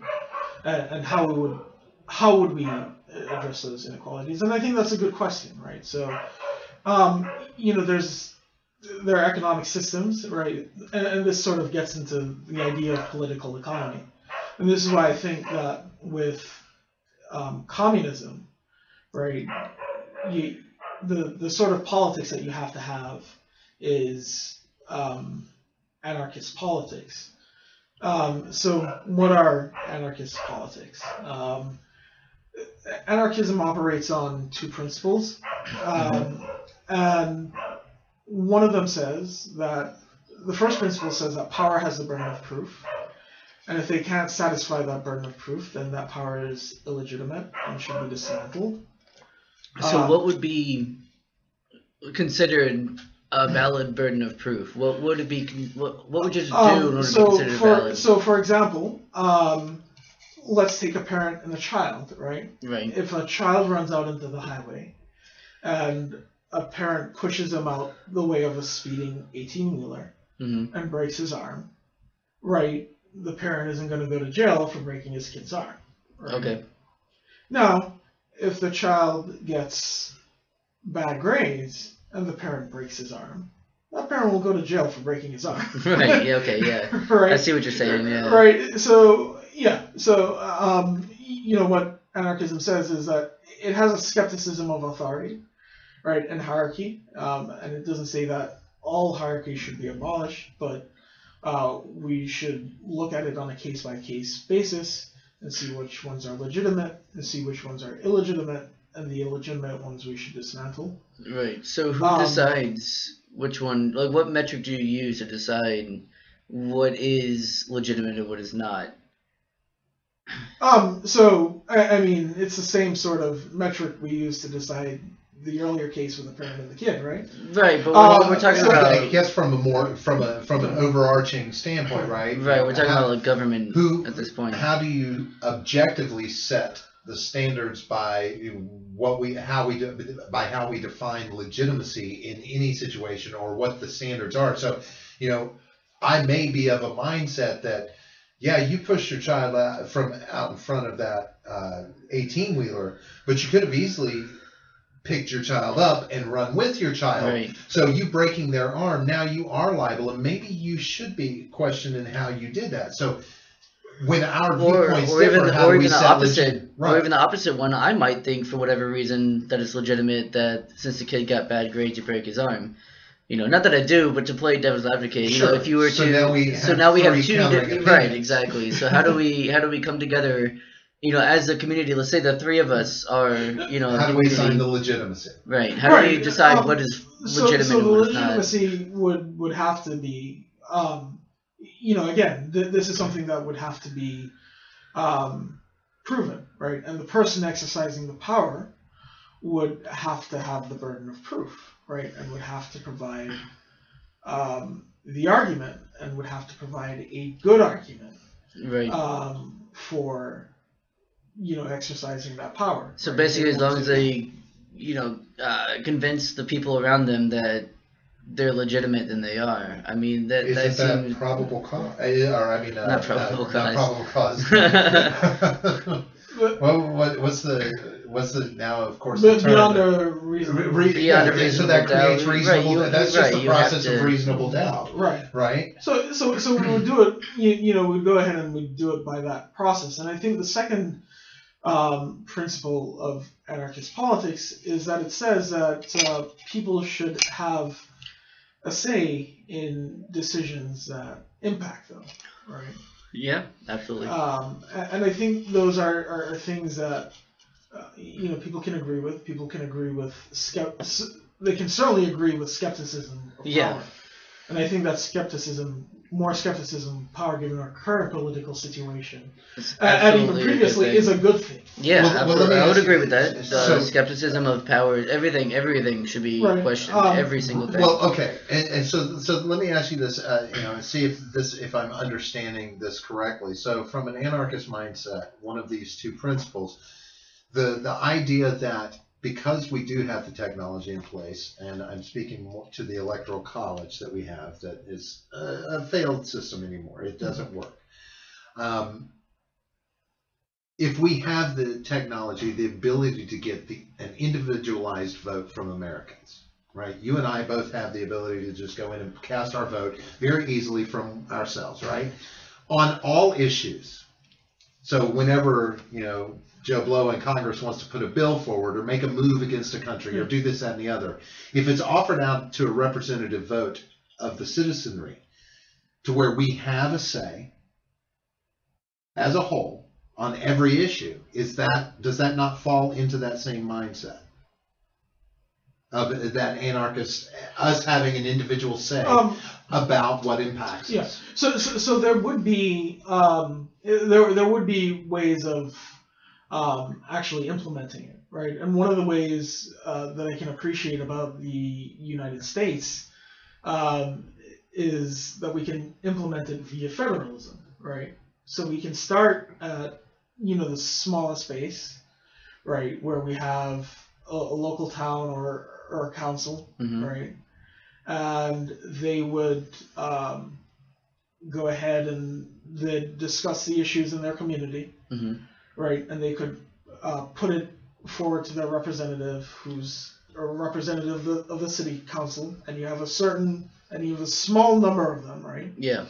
and Yeah. they can go ahead and vote on it, and then they take it, to the county, small number of them, they can go ahead and vote on it, and it sort of percolates out, right, where you can, where you can sort of have those, where you can have that implemented, and it's actually an interesting way to, go ahead and scale things up politically, right? If you're concerned about scale. Yes and no.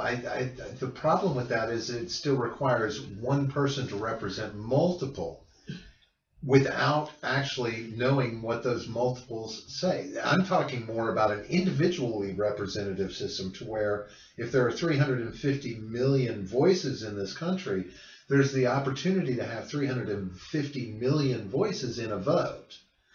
Not representatives. So are you talking about like a pure democracy where a every pure issue... democracy, individual representation? So, I mean, the argument for that is going to be the tyranny of the majority, right? But just that's because... fine. That's democracy. So that again, is if the truth of democracy. No, so majority rules. You can taper that, right? So anarchism isn't majority rule, right? Anarchism goes ahead and says, look, we will decide things by consensus, right? Mm-hmm. So what that means is that if you're deciding on an issue, let's say that the three of us are deciding on where we want to go for drinks tonight, right? And we each have a say, and we can pull an idea. You can say Hourglass. I can say let's take an adventure and go down to Bear and Peacock, and you can say, okay, I like Sanford. Let's go down to Compass Brewing. And we can have some deliberation about it.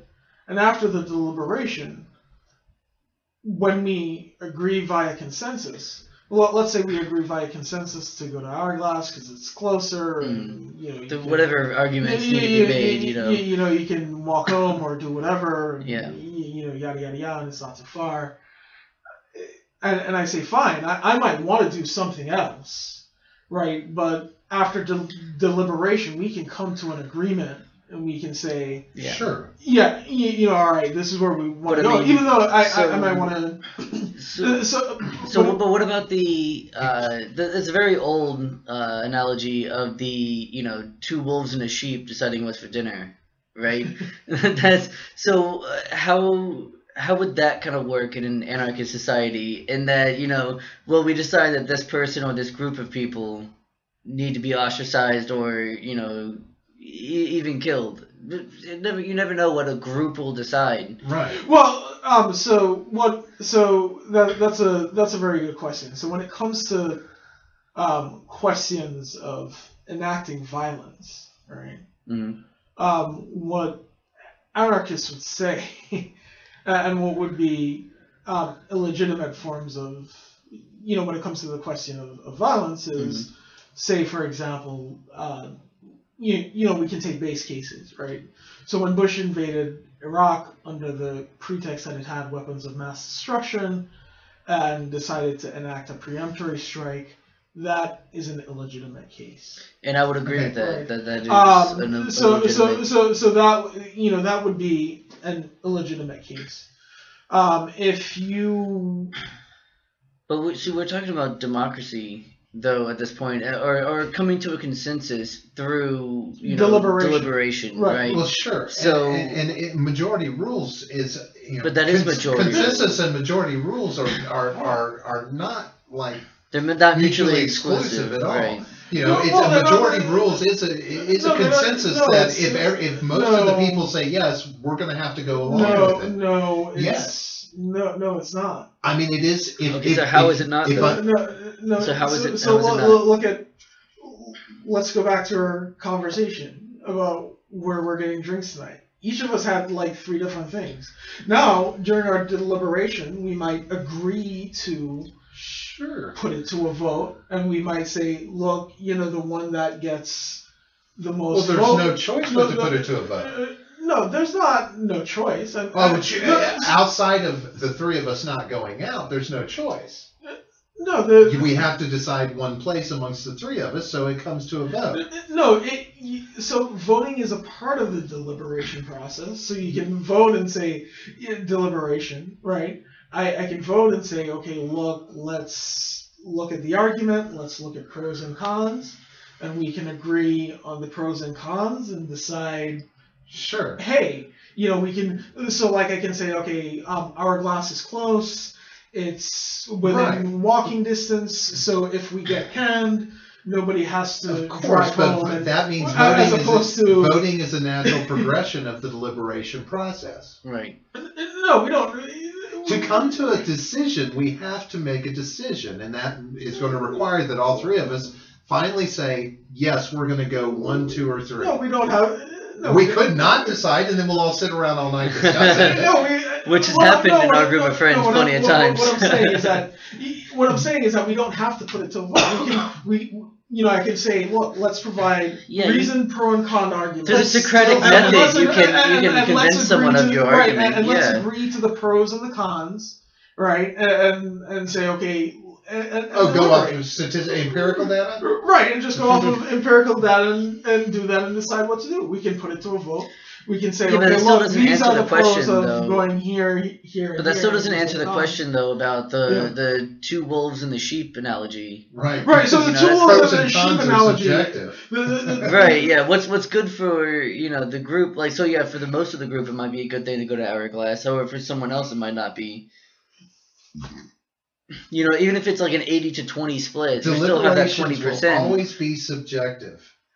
No, but most people won't agree with deliberation. You might compromise, but you're not going to be happy with that compromise. Right, and that's the point that I'm making. So and that's part of coming to a consensus. Coming to a consensus doesn't say that you'll agree on everything. No, it says that everybody agrees to do it a certain way. Right, whether they like it or not. No, what consensus says. And it's not whether they like it or not. What consensus says is if I don't like Hourglass, but that's what everyone wants to do, well, then I don't have a choice unless I don't want to go. No, which isn't a choice. You don't have to partake in the action. Right. Right. So what consensus says is that consensus says, as a group and as a party, what we decide, we have an issue at hand, and we make a decision on how to deal with that issue. And once we've made that decision, we agree to stick with that action. Right. So in an anarchist society, though, you do not have the choice to not participate in that society unless you want to be obviously completely on your own, living in the woods. Like with any other society or civilization, you don't have a choice but to partake. So if the consensus is against what you want, that's still, would you not agree that that's an oppressive system? Because you're not that's not oppressive, because if you are deliberating and we decide to do something as a group, and I am kosher with that decision, that's not oppressive to me. Well, no, I'm saying but if you're not kosher, are you qualifying kosher as willing to do it? Or are you qualifying kosher as, this has replaced my idea of what I wanted to do? Right. Are you convinced or are you compromising at that point? I mean either way, right? Convincing and compromising are two different things. Right. No, we do it. So if we're convinced and we decide, okay, fine, or if I'm compromising, it's not oppressive. I mean, if you compromise with your wife, if I've on where to go to dinner, is she oppressing? That's different than what we're talking about. No, that's different than what we're talking about, though. That's different. That's different than what we're talking about. Compromise is not about oppression, no.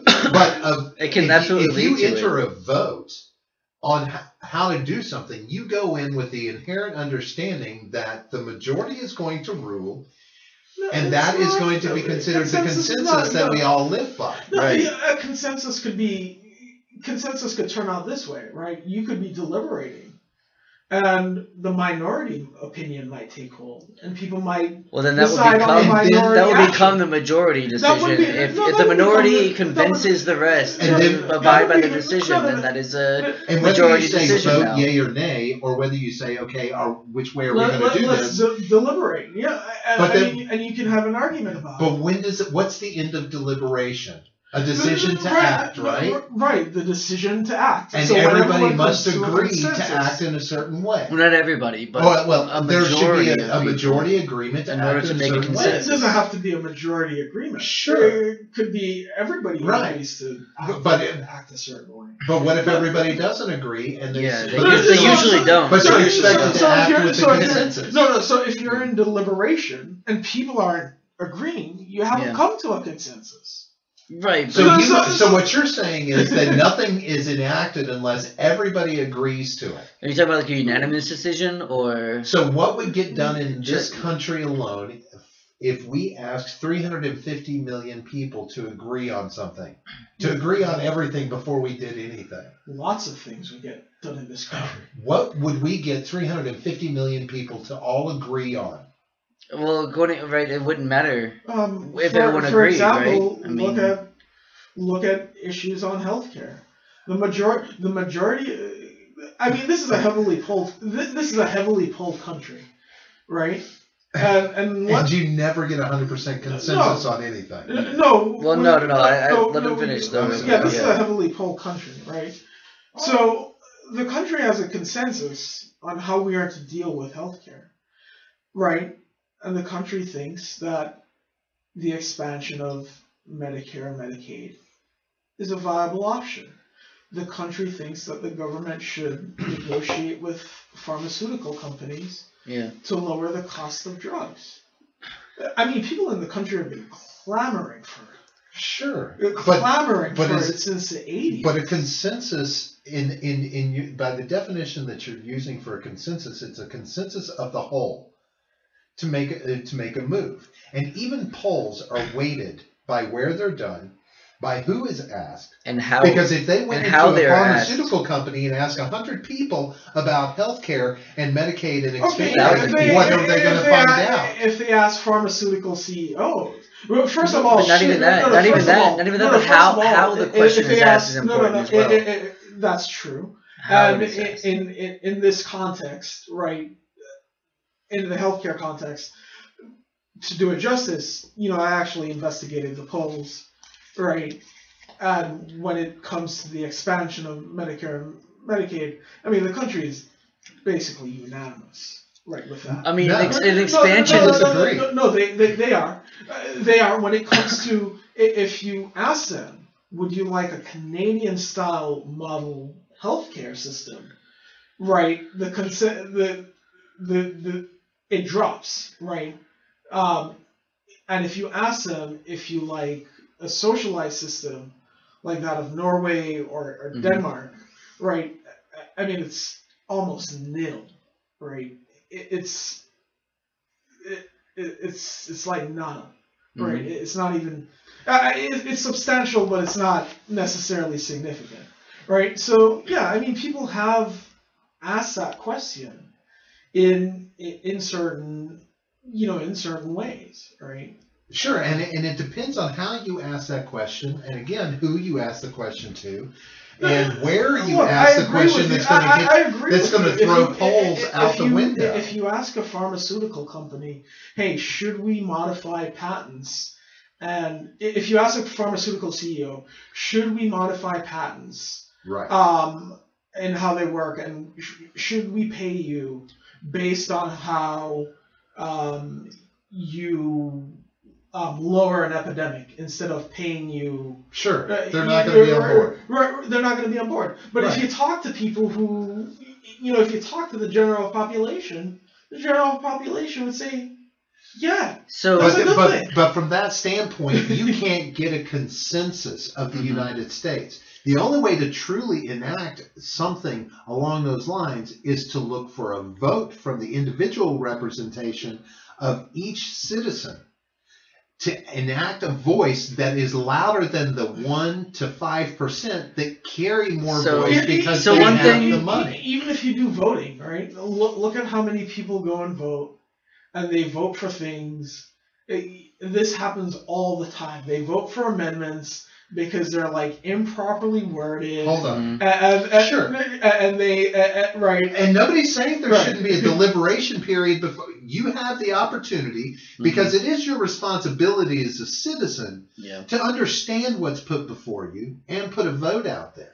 But having a single representative who is representing a bunch of fucking people that he hasn't polled himself and knows exactly what they want. He's going by his own motivation. What I'm saying is that you could have representatives not representing 350. So this is a reason why I started with, like the top. This is a It's gotta reason be why. one for No. This is a reason why I started with the town council, because you have a small amount of members who can go before their representatives and argue a point, deliberate, which And is are not, they still going to represent everybody in that community?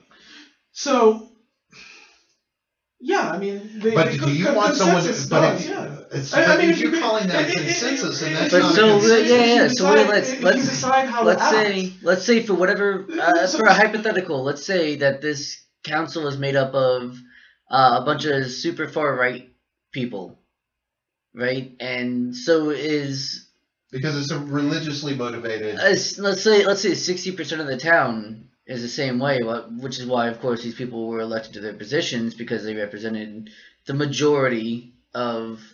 but the yeah, people, you're but- talking about something different. So you're saying that consensus is a majority, and it's not. So, It's but a consensus it's an has to be a agreement between majority. the whole. No, it Right, doesn't. Because you're not going to, no, you're not going to that's get a my point. consensus No, on no, a lot of things. There's no, a lot no, of things you won't get a consensus on, How do you get especially if consensus it's from not majority. 60% majority population versus the 40% minority on issues that are only going to impact the 60%?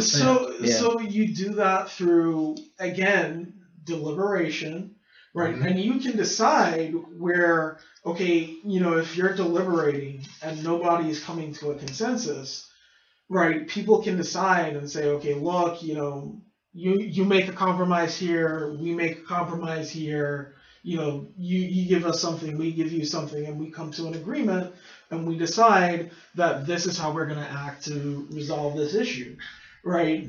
But if the nobody has to majority, go back but if the to- majority of the people are already on the side of No, no, one you're thing, thinking they don't of- need to No, compromise. you're thinking of it as a vote, and Okay, I'm saying, But I'm saying that you don't have So- to put it to a vote. So- You're thinking of it Right. one person, How- one vote. So and how maybe, long- no. Maybe I am misunderstanding, but it seems like Right, just what a like how we don't have consensus to- is eventually the majority at least agreeing. If we had more, just the three of us in here, if we had 8 people, No, right, and Look, nobody and has 6 to of them vote. wanted to go No, to one but place, like and the 2 wanted to go to consensus the If we other. were planning a vacation, so like, look, if we were at church, right, and the church was, hold on, You and the wouldn't church- catch me no, fucking and- dead, and the- and by the the way. church- and the church was saying, look, to members of our community, where do you want to plan the mission? These are the places that we can go. We can go to Haiti. We can go to Zimbabwe. Yeah. We can go to Sure. Colombia, right? So everybody would come together, right? Sure. And they say, Right. let's have a meeting on it, and let's deliberate, and let's decide. And everybody would come together. Nobody has to do a vote on that.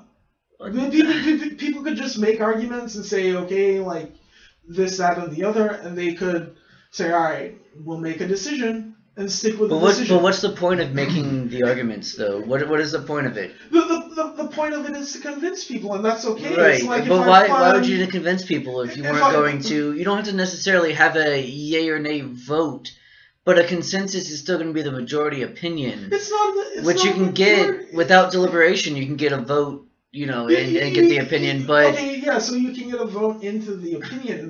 Right, but still, it's the same kind of concept. It's not With the s- consensus, Well, is the- that the- it's not the it's not the failure to same- the- it's but not the a thing- raise your hand, yay or nay, but Right. it's we're going to continue to deliberate until there's a majority. A consensus is a majority Okay, so- opinion. Well, actually, the consensus No, is it's- expected that it's the rule of the whole. No, And it's the rule everyone of the whole, yeah. agrees with this, but that's the point. That's the requires- fallacy to a consensus, is that it's impossible to get a consensus. It's not The impossible larger to get a you have a group. consensus. Really? Do you think you can if you polled 350 citizens of this million citizens of this country, Okay, so you will not get a 100% so number one, consensus so on number one, issues. so number one, I wasn't talking about 350 million. But when I brought up Right, no, individual we're going to the representation- council, we're going to the city council. Right, and that's why I'm saying- So Elegant remember, analogy. my original example in terms of implementing this was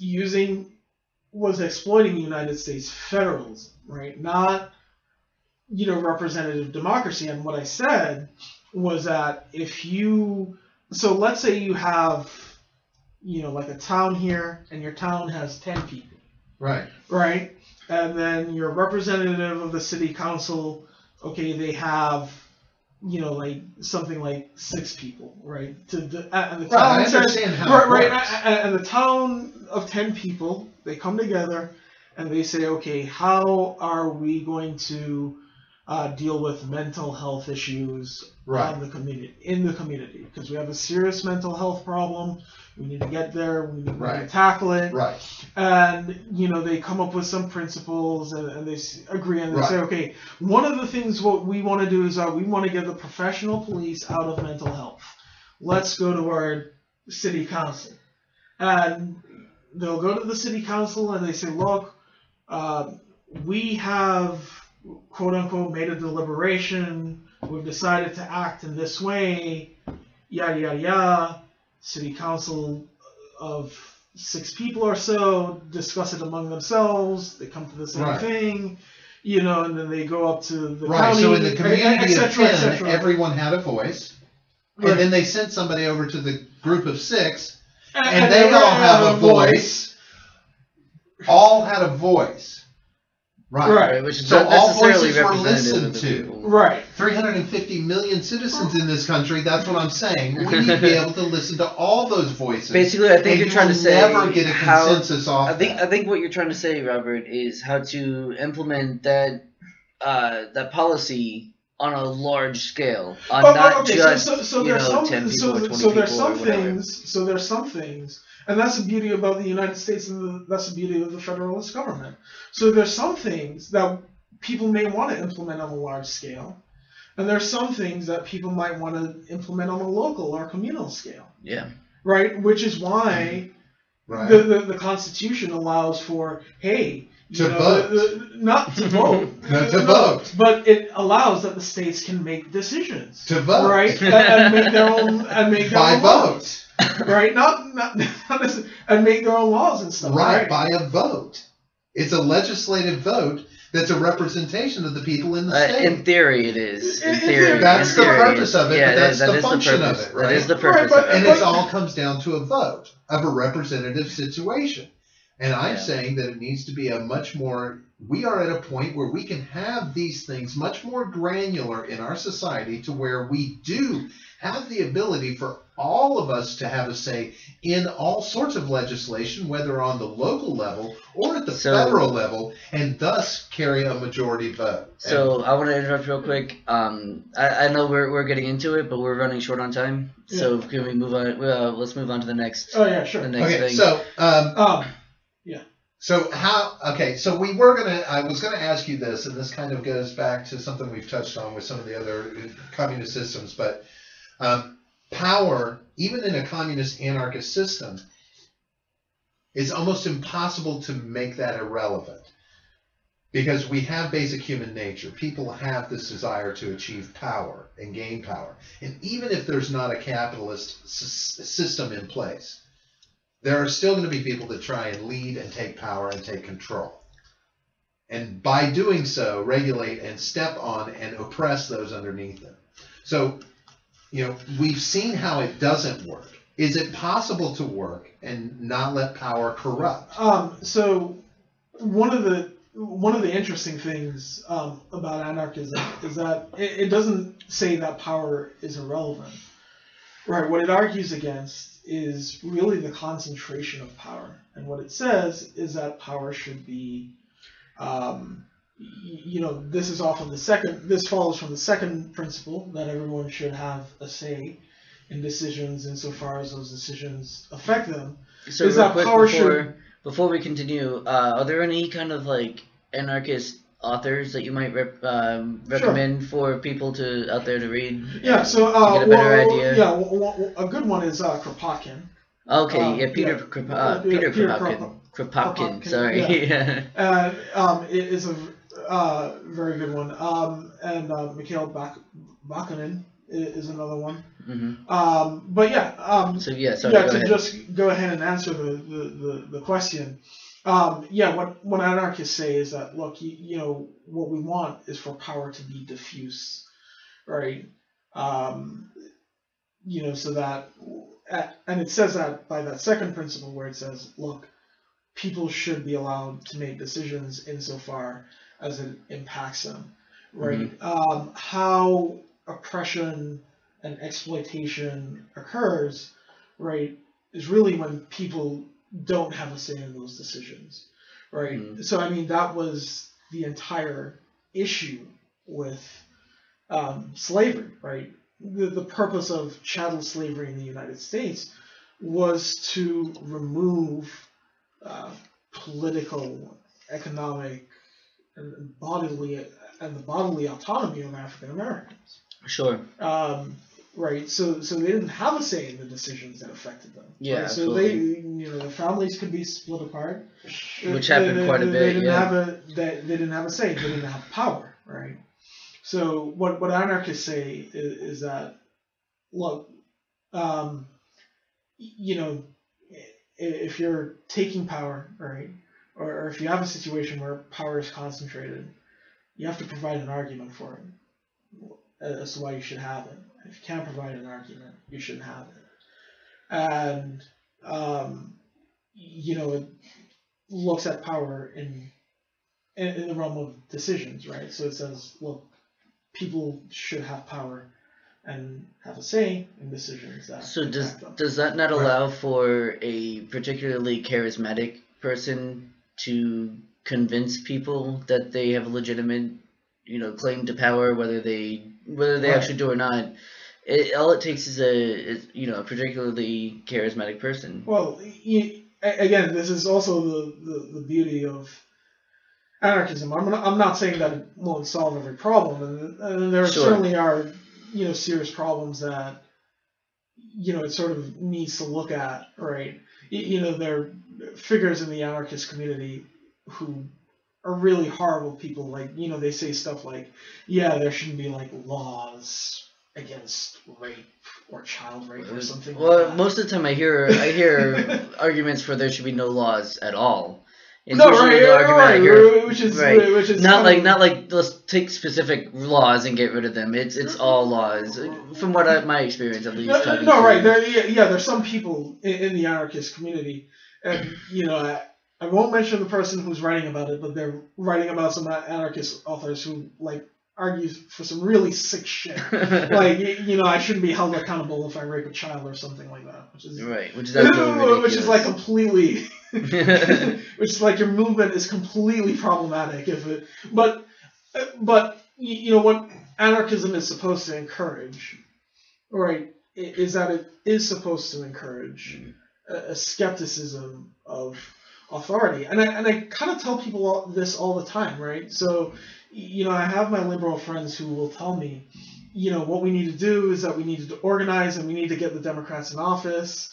I disagree with that. So that they'll save us, and I keep telling them, it's like, look, dude, no masters. You need to do it yourself. You can't rely on this. And it goes back to John Gray's point, right, where he says, look, the purpose shouldn't be electing a benevolent leader, but you should be thinking about, if you do have a leader, right, or if you do have a system of government, right, how do you limit them from fucking shit up? Right. Right. Which I think is how do you limit the catastrophic mistakes? I think that's kind of what the U.S. Constitution isn't that- was about. That's kind of what they tried to set up with the checks and balances. Right. system. Whether or not It's- it has worked is Right. debatable, of course. It's but that corruptible, is, yeah, right. but that was Right. the point of it. and that was kind of what we Absolutely. set up here. Yeah, and I think that's what I want to, leave off with anarchism. Is that what I want to emphasize is that important skepticism of authority. And I agree with that. and I think That if we- part. That part I agree I with. think if we, is skepticism. I think if we inculcate that, right, through the two principles that I mentioned, Mhm. right, I think people would be very wary of, a charismatic figure. So I think most people recognize the corruption in any kind of power, regardless of what it is. I think most people recognize it, but I just don't think that they're willing to do anything about it. Actually, Yeah. Most people, right? Yeah. I'm talking about the large majority. Obviously, there are people who are, but I'm talking about the large majority of people are kind of complacent. yeah. So I'll give you a really concrete example of this, right? Because we actually have, and I'm glad you asked that question. How would an anarchist society deal with a charismatic figure who says, you should. Well, that's all it you takes should to ruin concentrate- anarchy, right? Is Right. charismatic leader. That you should concentrate power in your own hands and things like that. To be fair, it was the anarchists and the communists during the 1920s who were the earliest, most vocal opposition to the Nazis. Yeah. Right? When everyone. You're talking about like the Bolshevik or Weimar Germany. Yeah. where The anarchists You had and the fascists communists. and communists fighting in the streets, like quite literally. Right. No. They were the most vocal persons, Sure. against that charismatic figure. Where when the New York Times was writing, New York Times liberals were writing flattering profiles of Adolf Hitler. Yeah. Right, and the American Kennel Club was doing the same thing, and Reader's Digest was doing the same thing. You have the communists on the streets fighting these guys and opposing these guys. Now, I will say that everything wasn't fine and dandy because the communist leadership really fucked up and wanted to bicker against the anarchist leadership. And Some infighting. Right, so there was infighting. Not only that, the leadership didn't have a lot of political sense, and they actually looked at it and said, well, they're just like kind of another right-wing party.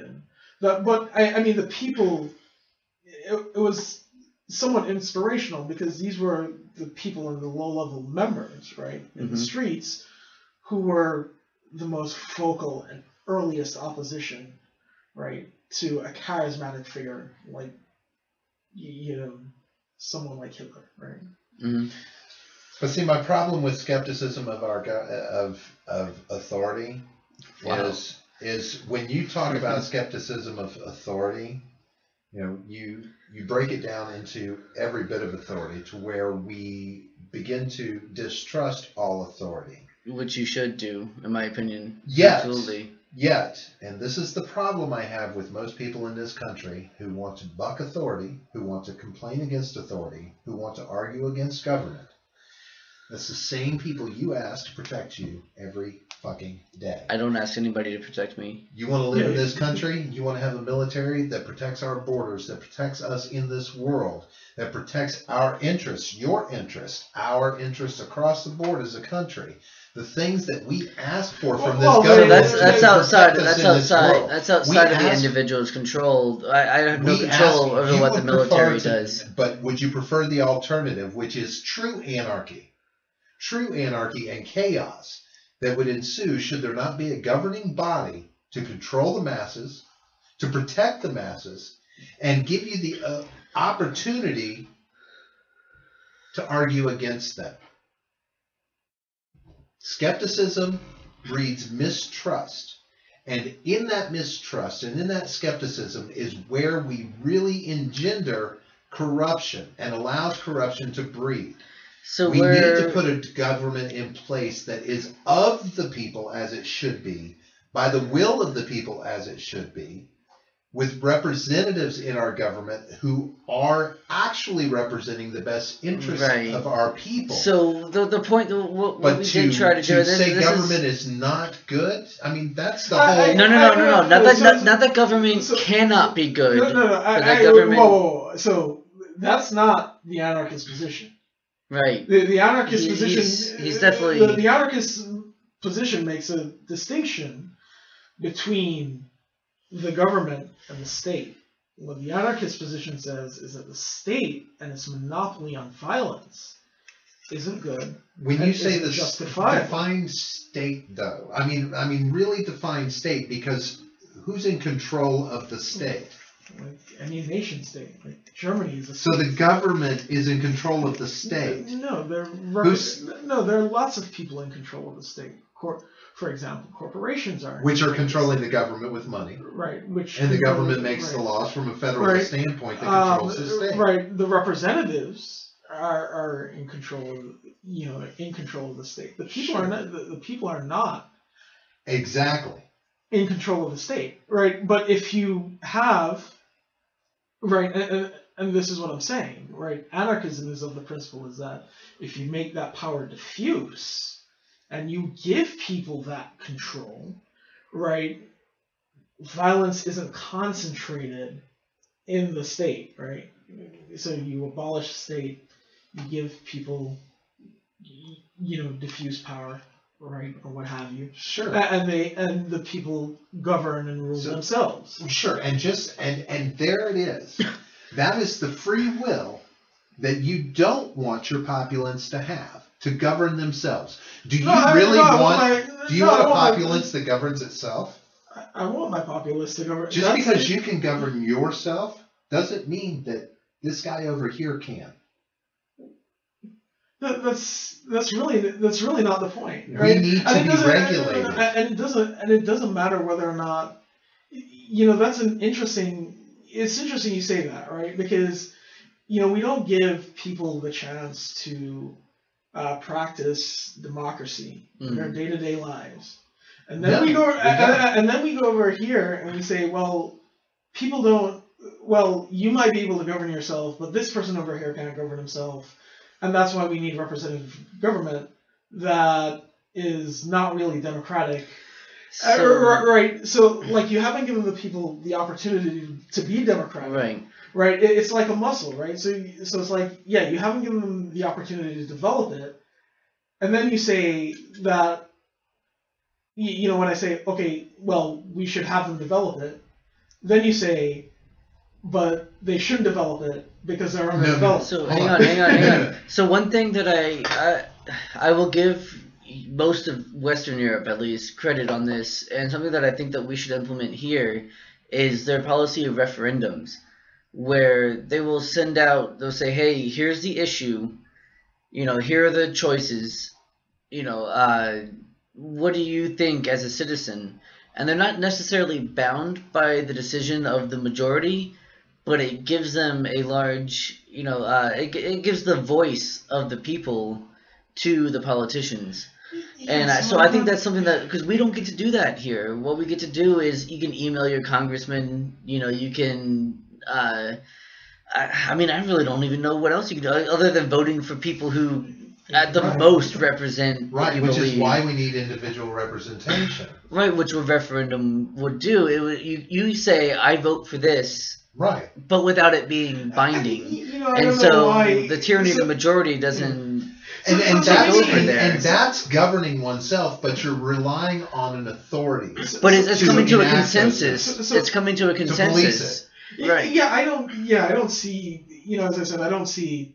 And maybe we're talking past each other, but I don't see like consensus and voting as the same thing. So it's it's like that's what a referendum is not voting. But again, a referendum is not a vote. They're not bound by the outcome of the referendum. You put a referendum. You can put a referendum to a vote, Right, but Right. within the, Yeah. the quote unquote legitimate form of government, you can put a referendum to vote, but the referendum is just the will of the people without the government being binded to the decision of that, which takes away from the tyranny of the majority, as I was talking about before. No, but then, so if people come to a consensus, I don't know what so like if I plan a group vacation and we come But to you're Right. talking small scale. You Yeah, gotta yeah, we're run talking about this to a the larger scale. referendum is- How do you get a consensus of a that's, country? No, so that's what I'm saying.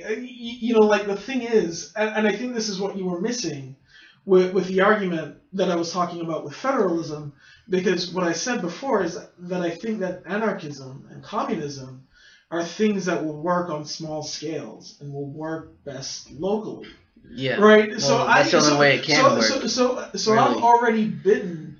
So that's the interesting thing. I've bitten this bullet. Well, Right. but when you say small scale, then you're talking about small societies within the whole. Right. So then we're not America anymore. We're not a country. We're small societies within America, right? And so now then we have the same thing that we have now is a fractured culture that's everybody holding their hands up and saying we're important because this is how we do our thing. I mean, the Americas was the Americas when the Native Americans. You can't dismantle us as a country to achieve the Americas were mediocrity. The Americas were the Americas when the Native Americans lived there, right? And there were different tribes that had The different Americans cultures. weren't anything but land when the Indians were here. Those were my people. We didn't call it shit but home. No, The they had Americans names were for the named. territory. No, somebody Yeah, else they- had names for it. Right. I mean, We were on. No, we were just on Mother Earth. They had names for it. Yes, you Yeah, they had called their the own Earth names. a thing. They had their own names for They their had their land, own names for When it. the territorials, right, and they had their own cultures and cultural practices. Yeah. Sure. And And none of it had things anything like to do that. with the Americans. Right. But I mean, yeah. So nation states are like a new thing. Like the Americas are a new thing, right? I mean, for fuck's sake, like I'm just talking about America, period. Right, Czechoslovakia is a new You thing. could not Oh, walk yeah. through. Yugoslavia is a really bad. Like, Right, it's it a was new horrible thing. I mean, it's a new thing. So I Well, mean, sure, 250 years is not a long time, No. but it's lasted longer than any communist or anarchist situation that we've seen in recent history. We were talking earlier, the only thing that really stands the test of time are It's empirical monarchy. and monarchy. Monarchy Monarchies. or Empirical dynasties. Dynasties and monarchies are the only things that have lasted. hunter-gatherers. Whoa, that's just basic human instinct. No, but that is communistic, though. That is communistic in nature. The a Tall War tribe. lasted a long time, 10,000 years. Yeah, that is I communistic mean, in that's nature. a long ass time. But again, these were all small, localized groups, which And- you've admitted is the way that it that's works. fine, and I don't see why people are arguing Because about scaling things when look at where scaling things is bringing us now, right? Look at what scale is bringing us now. Scale is bringing us into a situation where we have a climate crisis where we're pushing the majority of the human species off the cliff. yes, but there's also indication that in 3 years there's going to be a mini ice age that's going to reset the temperature on Earth. True, just like it has, Right. many eras after eras through the history of Earth. I mean, climate has dipped and climbed throughout. So its wait, history. before we get into that. I'm not saying it's kinda not argue. real. That we don't have Let's But this shit's let's happened move before. on. I think we have one more. I So think we the have only one more thing, topic. So then, ultimately, the real question is: so, how do you avoid capitalism in your life and focus on living this anarchist, communist This ideology ideal, yeah. in your life, or are you even able? Okay, so that's a very good question, right? So I would like to, go ahead and avoid capitalism completely, but I think the people who have done it, like say for example Ted Kaczynski, without words by has himself. not had he did not have good luck with that. So on that sort of thing. I'm still thinking about it. Mhm. But in terms of, implementing, anarchist ideology, I would implement that by being very skeptical of what authority has to say, right? And what our authorities do say. And I think that everybody should really go ahead and do that. I mean, you can do that today, right? You can do that today and be skeptical of your government's policies, right? You can be We skeptical. kind of really don't have a choice Right. these I mean, days, no, I right? mean, I agree with that No, part. Being skeptical right, of sure. authority, absolutely. You can do that.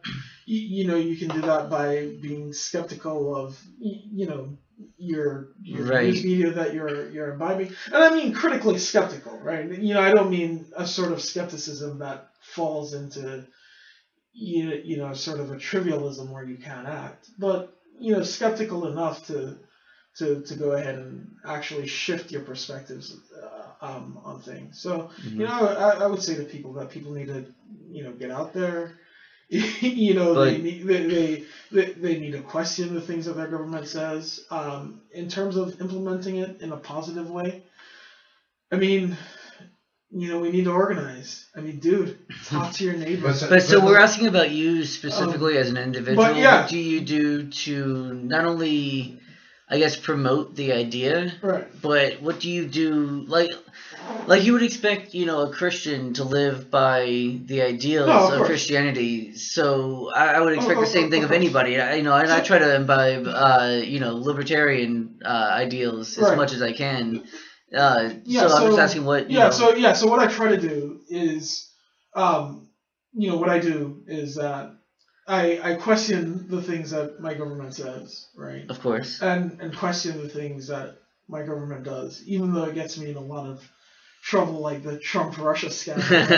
You have people who are on the Democratic side who are cheering this on, and they look at me very weird when I say, okay, look, should we really believe institutions like the FBI and the CIA who Right. lie to us time and time again? Who've been demonstrably lied Right, to us, and- Right, and whose purpose, right, really is It's more political. right, it's than more political than anything anything else, right? right? It's to throw the political sludge, right? Yeah. And I think the second way that I do that, for me, is that I try to. I haven't done any organizing because I'm still thinking about it, and I think that's okay, right? I think that before you engage in or do actions, right? I think there's a time, sort of gestation time, where you think about it for a long time, right? Whether or not it's going vegan or whether or not I had a friend of mine who decided that pornography was exploitative, and he was a feminist and he wanted to stop watching it, and it took him about like 4 years to stop watching to say that and stop watching it, and I have vegan friends who it took them quite a long time to say, look, I'm gonna go ahead and give up meat. Sure. And I respect people who make a decision after a long amount of contemplation, as opposed to people who make an emotional choice to do something. Not that I don't necessarily agree with them, but I definitely respect that more when the choice that they make is thought out over certain time. They have these are the principles that I live by, and this is why I'm making this choice. I can respect that. But there's a lot of people out there, who Well, that's the thing. I mean, there's a lot of who thinking. go by going on. emotion as opposed to principle, and as opposed to well thought out That's things. And another time, because we're running out of time here, I think we should talk about Antifa. I think that kind of I think that kind of runs into that sort of thing where it's more emotional. So before I do that, I think everybody should, if there is that next time, I do want you guys to read Antifa. The Mark Bray, right? Yeah. Yeah, I've been meaning to read that. I haven't gotten to it Did yet. you read my but review, by the way?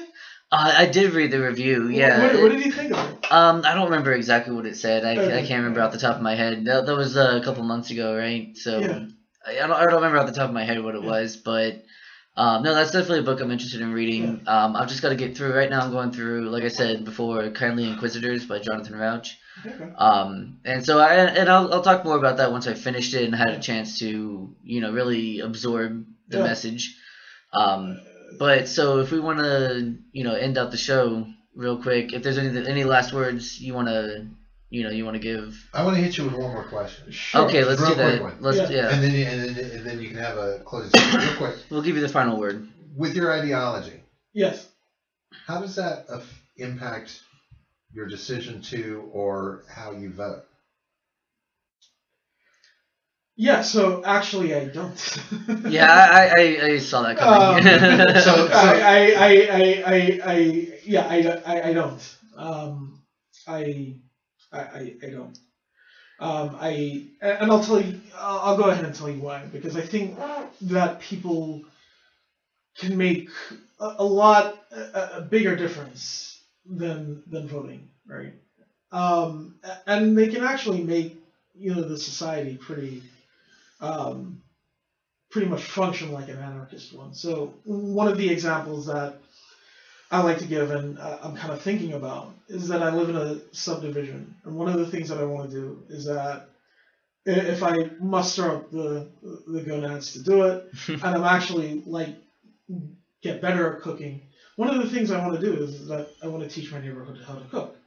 I want to go to my neighbors and say, look, I want to make you dinner, maybe 2-3 times a week, right?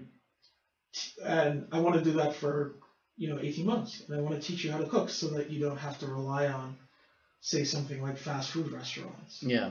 Right. That's something that I can do to solve a problem or an issue of something like obesity or high blood pressure. Mm-hmm. Right. Just getting people off of addictive foods. Right. Getting them on local foods, fresh ingredients, fruits and veggies. That sort of thing. Right. That's a problem that I can go ahead and think about and organize, right, and do it, right? No one's stopping me from doing it, right? And I can go from neighbor to neighbor, and it can percolate out into the neighborhood, right? And maybe I can inspire the neighborhood to say, okay, look, we want our town to be focused on healthy eating, right? Sure. And you don't need, a government. You don't need a way to vote in Hillary Clinton to do that. Right. But. So wait. For the record, though, I want to say you said this before. You said Hillary Clinton is the only woman that you would call a cunt. There you go. All right. I just wanted that on the record. Just remember, I will always stand on the hardcore foundation that it is our civic duty to take part in our democratic system if we choose to live under the umbrella of it and allow ourselves to enable ourselves with its freedoms. Mm-hmm. It is our responsibility. I agree, and that responsibility can be satisfied outside of voting. It can be satisfied via organizing. Then you also must take responsibility for your inaction. Right, that's true. Fair enough. That's fair. And Donald Trump is my gift to you. This is what inaction will do for us. I don't know. I think Trump was. I think it was definitely. Say what you will. Not necessarily. It was a result of a specific action. But is there any last words you want to end the show out? We'll give you the last word. Yeah, sure. I think I want to end it like how the magazine 3 AM ends their segments. So I guess your listeners might want to know what to read about, because there were a lot of topics that. Yeah, absolutely. Give some recommendations, whatever you want to do. We sort of discussed today. But yeah, in terms of my favorite books that got me going on politics is Noam Chomsky's Manufacturing Consent, about the liberal media and the propaganda model. Charles Mills, who's a good friend of mine, The Racial Contract is another book that got me into the political thinking.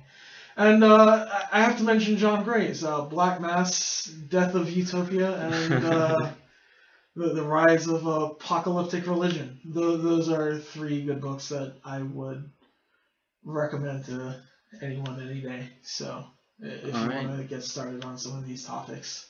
Awesome. All right, well, Jay, we appreciate it. There's definitely some food for thought there. Yeah, Some, you're absolutely some welcome back books. anytime. Thanks for being on. Yeah, We so appreciate glad it. to have you here. It's very enlightening. It's good to see some different viewpoints on things. Now, for you folks out there, if you like what you're listening to, if you like what you heard, why don't you make sure and hit that subscribe button, hit that like button, jump over in the comments and put some information in there. Tell us what you're thinking. Hey, share it with folks, get it out there on Twitter, blast it on Instagram, send it in an email to your grandmother, and maybe write your congressman. We want to get the conversation going out there, just like we're having the conversation in here. What you have to say on this matters. Everybody needs to be talking about these things so that we have this dialogue going on. We're going to keep talking about it here. Y'all have a good night. All right, see you guys.